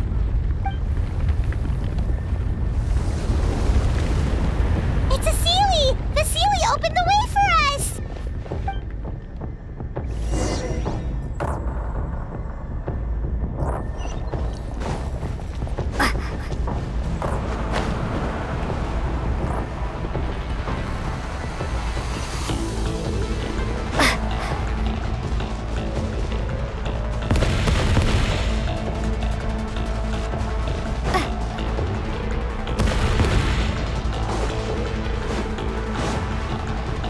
The opening in the sky! It's closing! We need to hurry, or we'll be stuck here!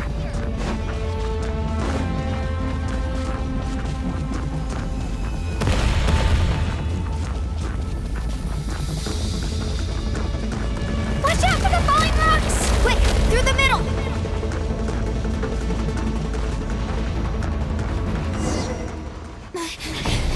Come on, faster!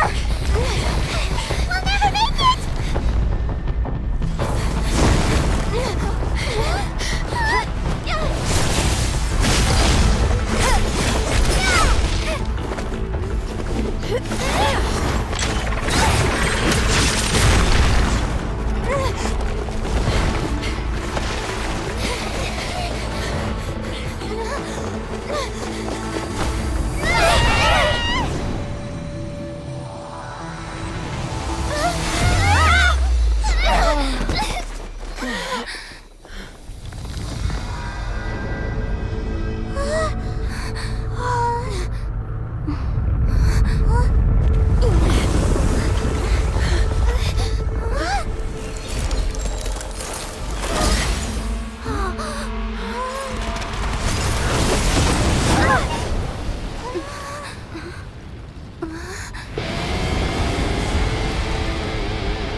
You've done well. Now come home.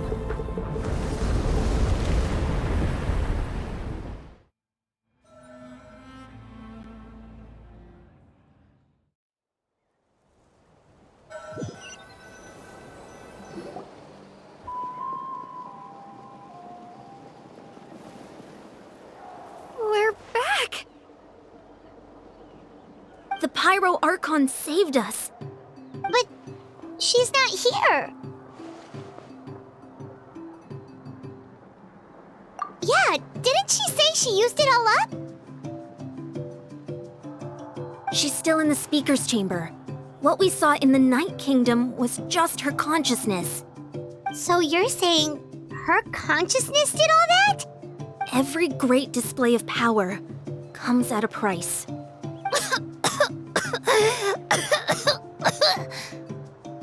You must feel terrible, Kachina. Just hold on. We'll get you to a doctor soon. Let's get back to the stadium. The Pyro Archon said she'd have a doctor waiting for us. I recommend getting a full checkup, just to make sure no damage gets left behind. Paimon feels okay. What about you, Traveler?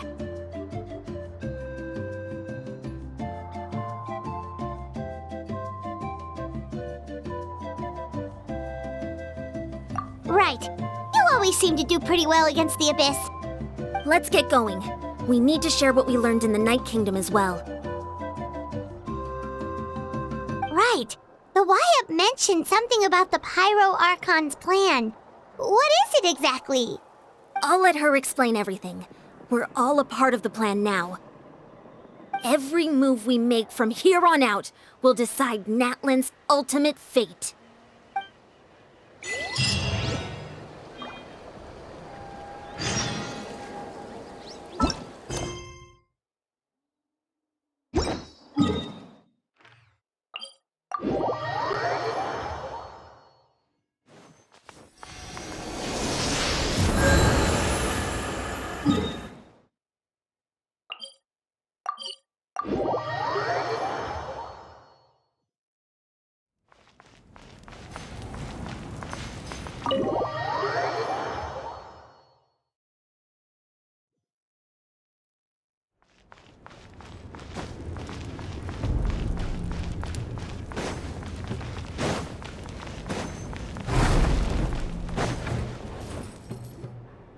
Huh. There's a lot less stuff here than before. It's good to see you all here in one piece. I know you must have a lot of questions, but let Koichi check you over first. It's best not to let any lingering effects of the Abyss go untreated. Thank goodness you made it back. I came here as soon as the Pyro Archon told me about your plan. Take a seat, everybody. I'll examine you one by one.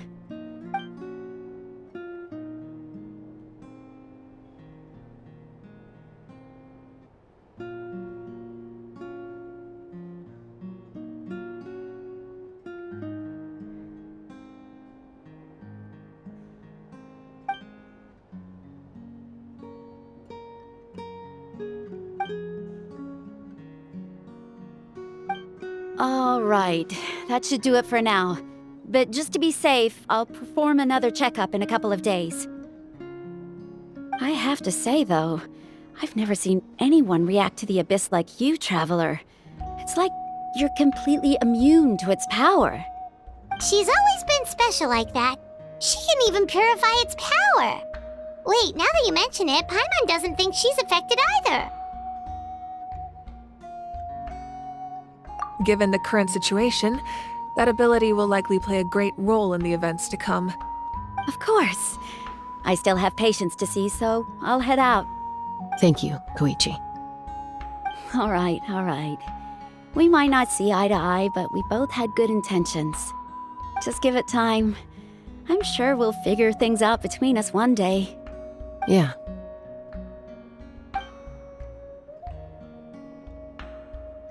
All right. There's so much to discuss, I don't even know where to begin. You've seen it for yourselves now. The devastation in the Night Kingdom. I'll get straight to the point. Natlan is on the verge of destruction. It's very possible our nation has less than a year before total devastation. Huh? No. That can't be true, can it? That's right. But I've only ever disclosed that fact to the handful of people working with me to save this nation. Our looming destruction is not a recent development, but the inevitable conclusion of the disaster the Abyss initiated 500 years ago. Mualani told us a little bit about that. 500 years ago, all the nations of Teyvat were invaded by the Abyss. Unlike the other nations, Natlan never had stable and deep-rooted ley lines, so we suffered the worst of the invasion. The battle against the Abyss was exceedingly long and brutal. In the end, victory came at the cost of our civilization and countless lives. Even then, it took centuries of solving the disasters caused by the Abyss to finally achieve the peace we know today. And still, this is but a superficial victory. The forces of the Abyss have merely been driven back underground. Their threat to Natlan remains as real as ever. I'd never have guessed. The problems plaguing the Night Kingdom are all the more complicated because that realm is essentially functioning as Natlan's ley lines. Immediately after the war, our calculations estimated that we would have a maximum of 500 years before the Night Kingdom was completely lost to the Abyss. But at that time, we were a nation of the destitute. Our people no longer believed in victory, nor did they hold hope for the future. Our civilization was dying, our faith crumbling, and the line of power passed down from the Wayab nearly severed. If we didn't bring the nation back together, it would be foolish to even dream of defeating the Abyss in the future. So, the Archon had a long and involved discussion with the heroes of each tribe, and finally came up with a 500-year-long plan to save Natlan. So that's what happened. After finding Kachina, I encountered a strange figure who gave me a series of new memories. Since the plan was mentioned in those memories, I guess I've been chosen to play an important role in it. But there's still something I don't understand. Those memories showed me the Pyro Archon from back then. And it was you. Huh? But that doesn't make any sense. The Pyro Archon is supposed to be human. It's impossible for a human to live that long. That's right. The hardest thing for humans to overcome has always been time, or rather, the natural limitations of our lifespan. A god can extend a human's life by using a certain amount of divine power, or subjecting them to a curse. But, as we all know, Natlan doesn't have gods like that. We can only rely on our own methods. A human life is like a flame destined to be extinguished. 500 years ago, I placed my life within the sacred flame. Only by dying before my time could I have the chance to wake up again. So, in other words, this is your second life? Yes. We only managed to defeat the Abyss all those years ago because the tribes came together as one. If the Natlan of the future was to have a fighting chance, the Pyro Archons that came after the war had to rebuild the decimated tribes. The goal was to reunite the people and restore the strength of each tribe's Wayab. Once a tribe was back to its full strength, the tribe's Wayab would select a hero, indicating the tribe was once again ready for war. The Chosen would then stand by my side in defense of our nation, just like great heroes of old 500 years ago.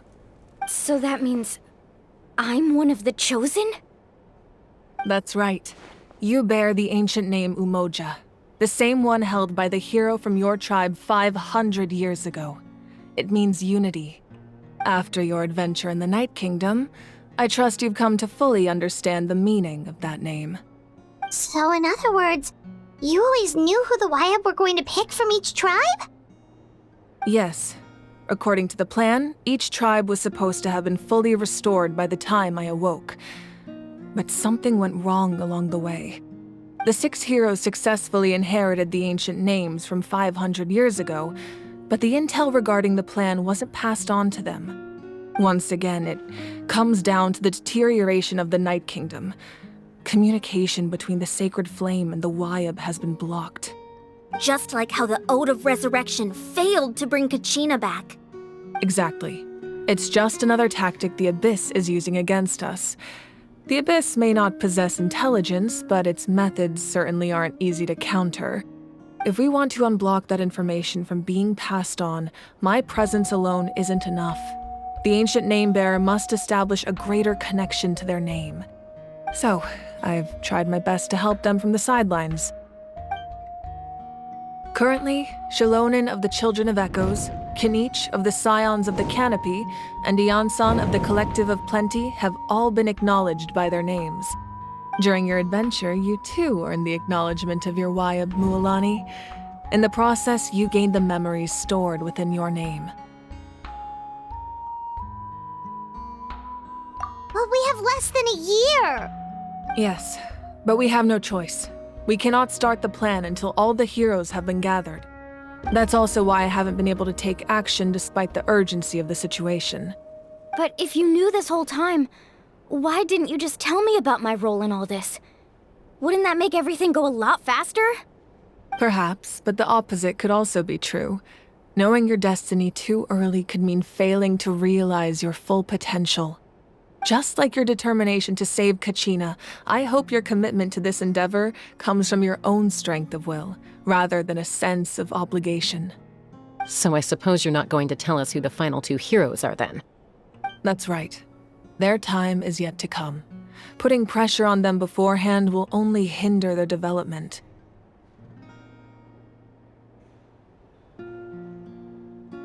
I can only trust in the judgment of the Wayab. I have never believed I could solve this crisis alone. In fact, it was precisely because I chose to trust and rely on others that we managed to get this far. Natlan's salvation lies not in its Archon or any singular individual, but in us all.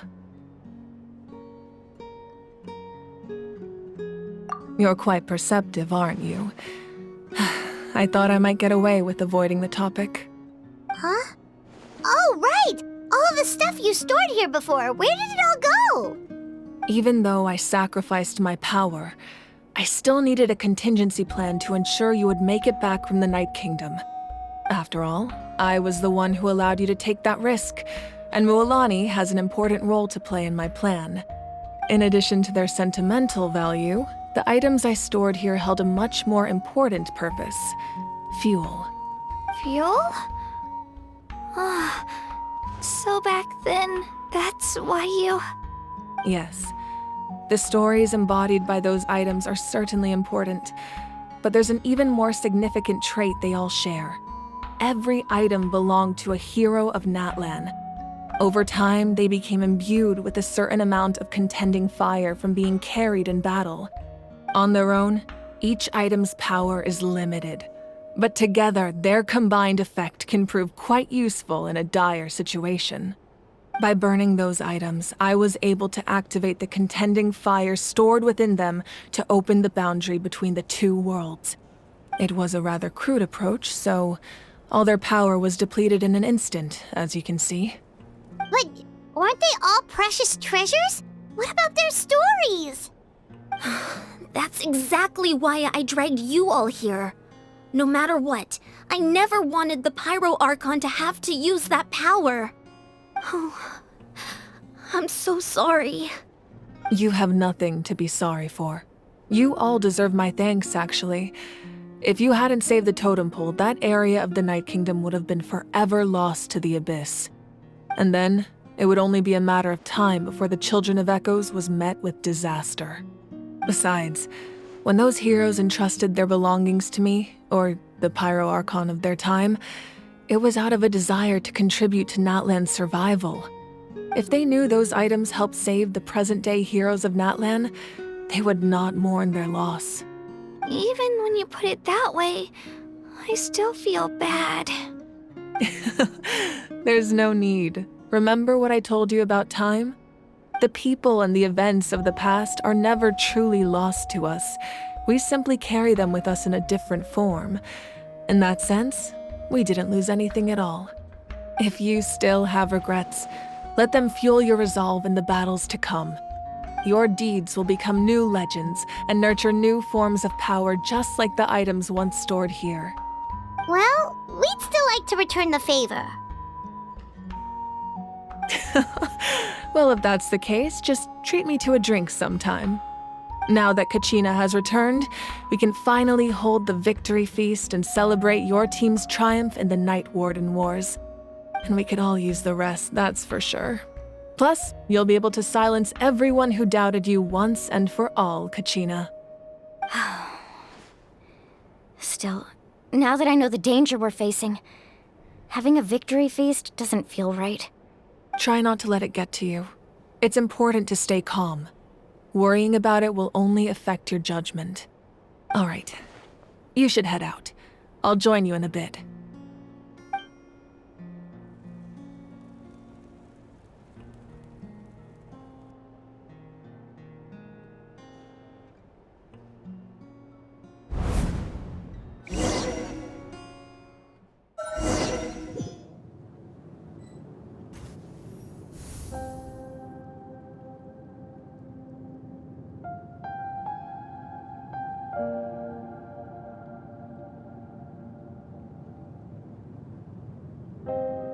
When I was young, I used to sit by the hot springs and listen to the stories of warriors from all over Natlan.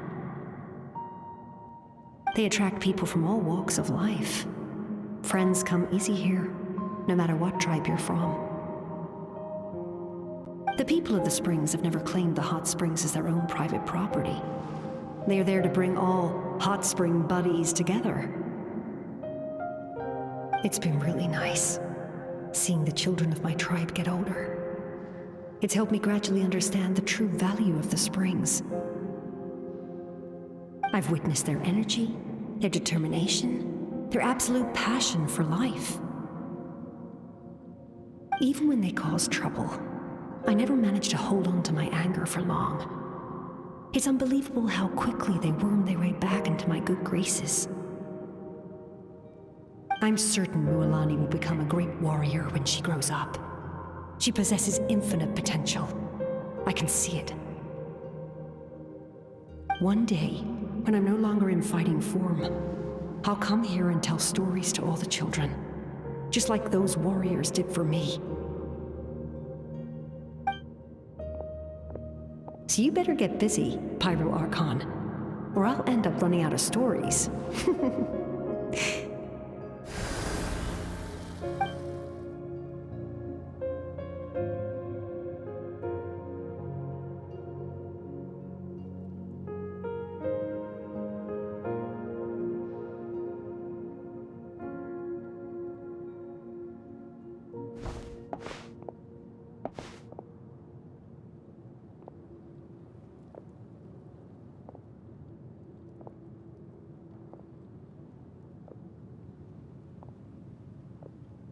Our nation is engulfed in darkness. Our tribes stand divided, and yet you promise victory in the distant future.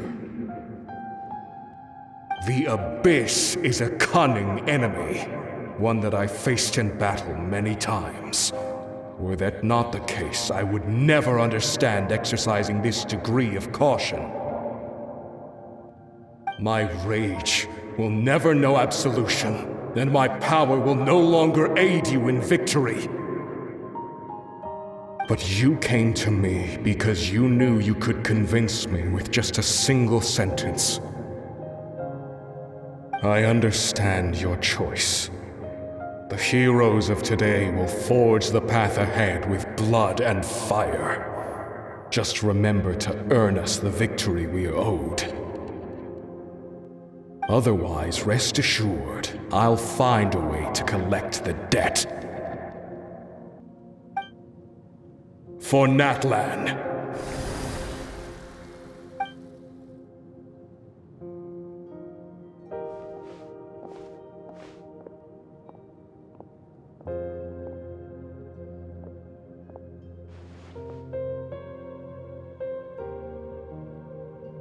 So, you're gonna head 500 years in the future to serve as the Pyro Archon again? But what about the you from right now? You're just gonna die. You can't ask her those questions and expect her to answer, my dear. The decision is hers to make, and she deserves our support. We will do everything we can to rebuild the tribes. Don't you worry.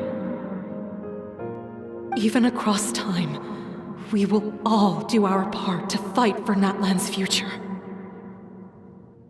Yeah, Mom's right. We'll always believe in you, sis. Seriously though? Dad should be here. Where is he? I imagine he didn't know what to say, so he chose not to come at all. Don't take it to heart, my dear. That's just who he is. Just remember, no matter what happens in the future, we will always love you.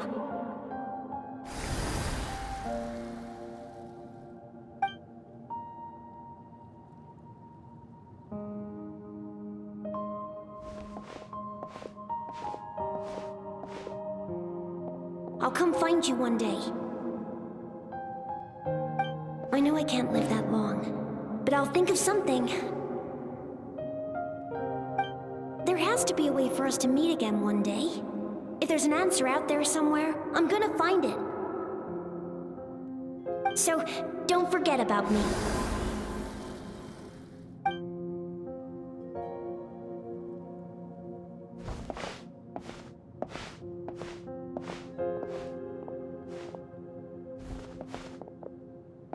If that's your decision, then you have my full support, Archon. May our children live to see such a lovely son. For Natlan! No one fights alone.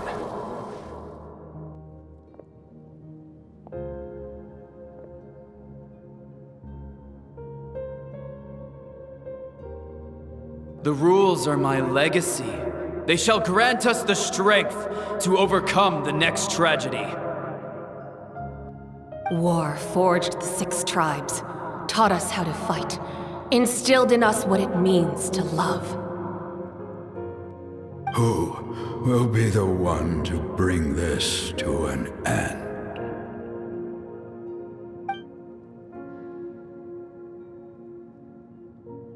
We are the inheritors of memory and legend.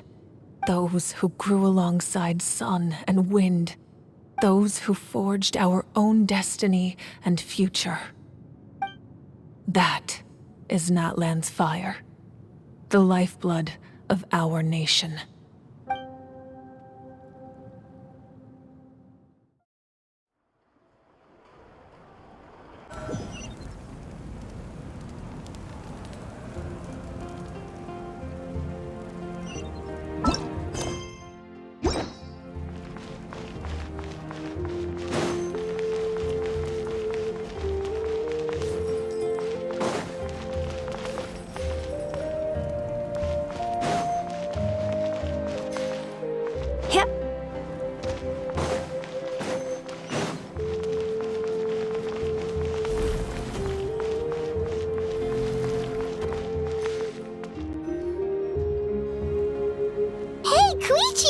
You here for the victory feast too? Oh, no.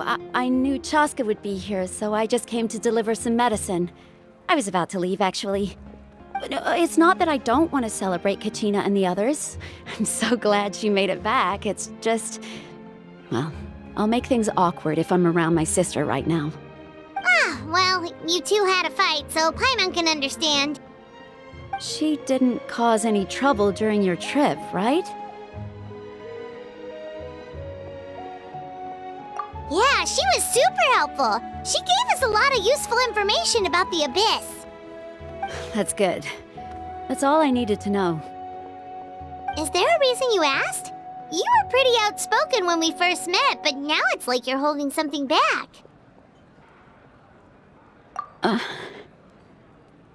Maybe it seemed unreasonable, picking that fight with her before you left, but I did it for a reason. Her impulse to fight is extremely strong. Her mental strength helps her rein it in, but she still loses control sometimes. I had no idea what you might face in the Night Kingdom, so I didn't want to take any chances. So what you're saying is...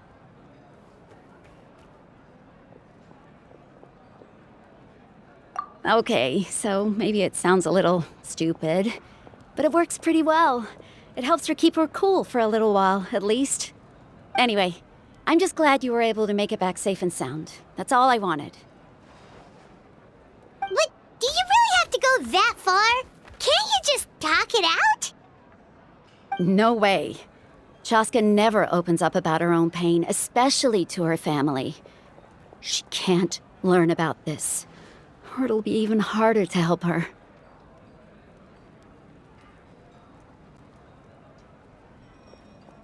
I appreciate the understanding, and don't worry. I'll find a way to help her ease this burden. Anyway, I need to get going. Enjoy the celebration. Oh, and if you ever need a doctor, you know who to find. Huh. Who would have thought there was a deeper reason behind their arguing?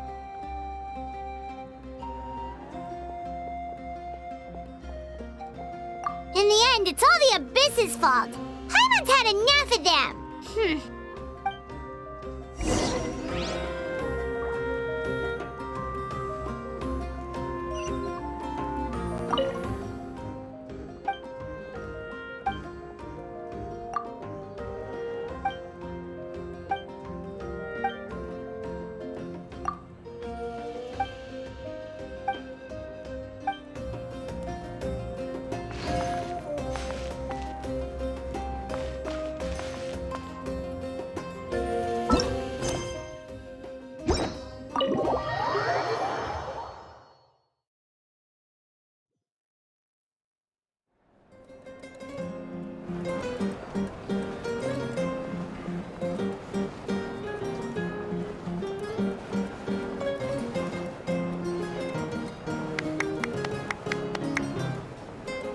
Let's give a huge round of applause to our brave young warrior, Kachina! Woohoo! Well done, Kachina. Thank you, everyone. I'm so glad I finally made it. I always knew you could do it. With so much potential at your age, you have a great future ahead of you. You're one to talk. Don't think I didn't know you were the first person to abandon your team. I'll be dealing with you when we get back. I had no choice. My friend invited me. I couldn't just say no. Oh, really? So you weren't just trying to get ahead in the first round?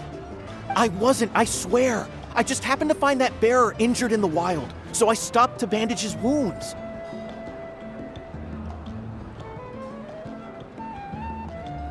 When he insisted on repaying the favor, what was I supposed to do? I'm just one person. I figured Kachina would have no trouble replacing me. But the fact of the matter is that after your departure, everyone else started thinking about swapping teams too. I'm really sorry, Kachina. It was wrong of us to abandon you like that. It's amazing that you still made it all the way through to the Night Warden Wars. That's the highest honor. So, what about you guys? Did you make it far? Our team captain drank too much the night before the competition and turned up late to the stadium on the day. We got disqualified.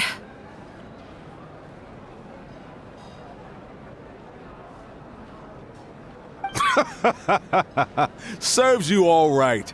No sympathy from me.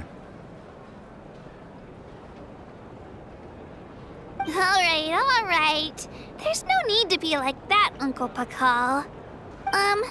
Dear friends, I'd like to say a few words.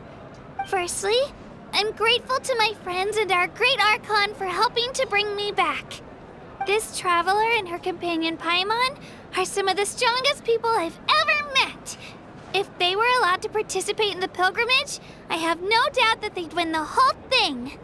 They've agreed to let me learn from them. With their help, I believe I can become even stronger still. And let's not forget my good friends, Moalani, Chaska, Kanich, and Dayan-san. They all helped the Traveler and Paimon figure out a way to bring me back from the Night Kingdom. They too deserve to be called our heroes, so please give another round of applause for them. Thank you so much. Well said! I'll drink to that. How does it feel being a hero, Kachina? To be honest, it's a bit overwhelming. It all just feels so surreal. Well, you better get used to it. Next up, undefeated champion!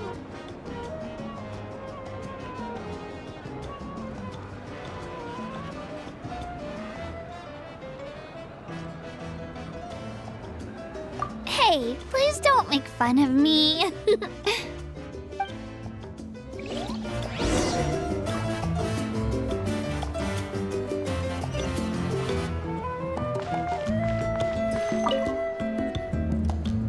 You're here. Have some fruit juice. I got it specially for you two. How did you know? That's Paimon's favorite! You look like you've still got questions. Ask away.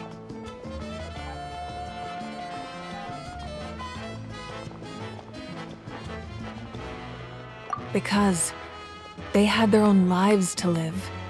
The thought of telling them, abandon your families and everyone you love, and come with me to the end of time, for in 500 years Natlan will be destroyed, it seemed too cruel. You could just as easily point out that everything in this world would come to an end eventually. But life is short, and beyond a point, it just doesn't seem real. Imagine if I said, let's leave right now, and go save the sun because it'll flame out in a few million years. It would sound quite ridiculous. I couldn't make them shoulder that burden with me. Besides, every generation will have its heroes, this one included. The plan could still work without them. Or, of course, without me. But since I was the one who came up with the plan, I felt duty-bound to see it through to the end. Paimon's suddenly remembering that portrait in your room. Was that your family from back then? Yes, it was. So when you asked me who my sister grew up to be, the truth is that very little information survives. From what I've been able to piece together, I can conclude with a reasonable degree of confidence that she ended up as an architect and artist. She played an instrumental role in rebuilding the scions of the Canopy tribe, designing and building many houses. But of course, none of her buildings are around anymore. Still, it was an impressive achievement, and I'm very proud of her. You feel loss keenly. It seems to stir up feelings of regret in you. But this is something I have long since come to terms with. This is a war, and there can be no war without loss. I am already far more fortunate than those who lost their lives to the Abyss. The people of Natlan look to me as their Archon, and the weight of their expectations is mine to bear. I must see our fate through to the very end, no matter what I may find there. Yeah, doesn't that mean the way everything ends has already been written, including your plan? I suppose, but so what? Don't forget, time takes many forms. The past, present, and future coexist, and all are equally important. Even if the future ends in destruction, there's still no reason to give up on the here and now. And it's precisely because we humans cannot know our fate that we will never give up on our struggle. This is a pivotal moment. We are still 2 heroes short. Well, 3 to be precise. There's one further hero who I'm hoping to get on my side, whatever it takes. Your resistance to the corrupting power of the Abyss is truly remarkable. It would easily make you an all-important figure in the upcoming battle. If you agree to join us, you will not only gain my full support in your journey, but I will also forge a brand new ancient name for you. Ancient names can be forged? They can. Several strict conditions must be met, but if they couldn't be forged at all, then the number of them in circulation would have long dwindled to 0. Possessing an ancient name would mean that your adventures in Natlan are recorded in full. Your stories would be remembered by our people for all the years to come. The Ode of Resurrection may have temporarily lost its power, but still, Take this as my personal guarantee that I shall never let you fall. Just like in the Night Kingdom, I will be there for you. That is a promise I will fulfill at all costs. This nation always honors its heroes.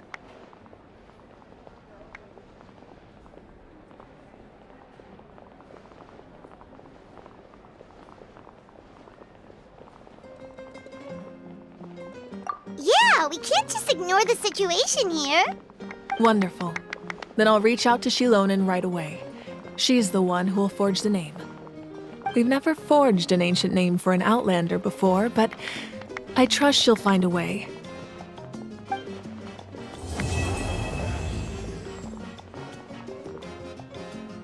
My lord, we've received word that the Pyro Archon has lost much of her power. Although your injury complicates things, this is most certainly the opportune time to seize the Gnosis.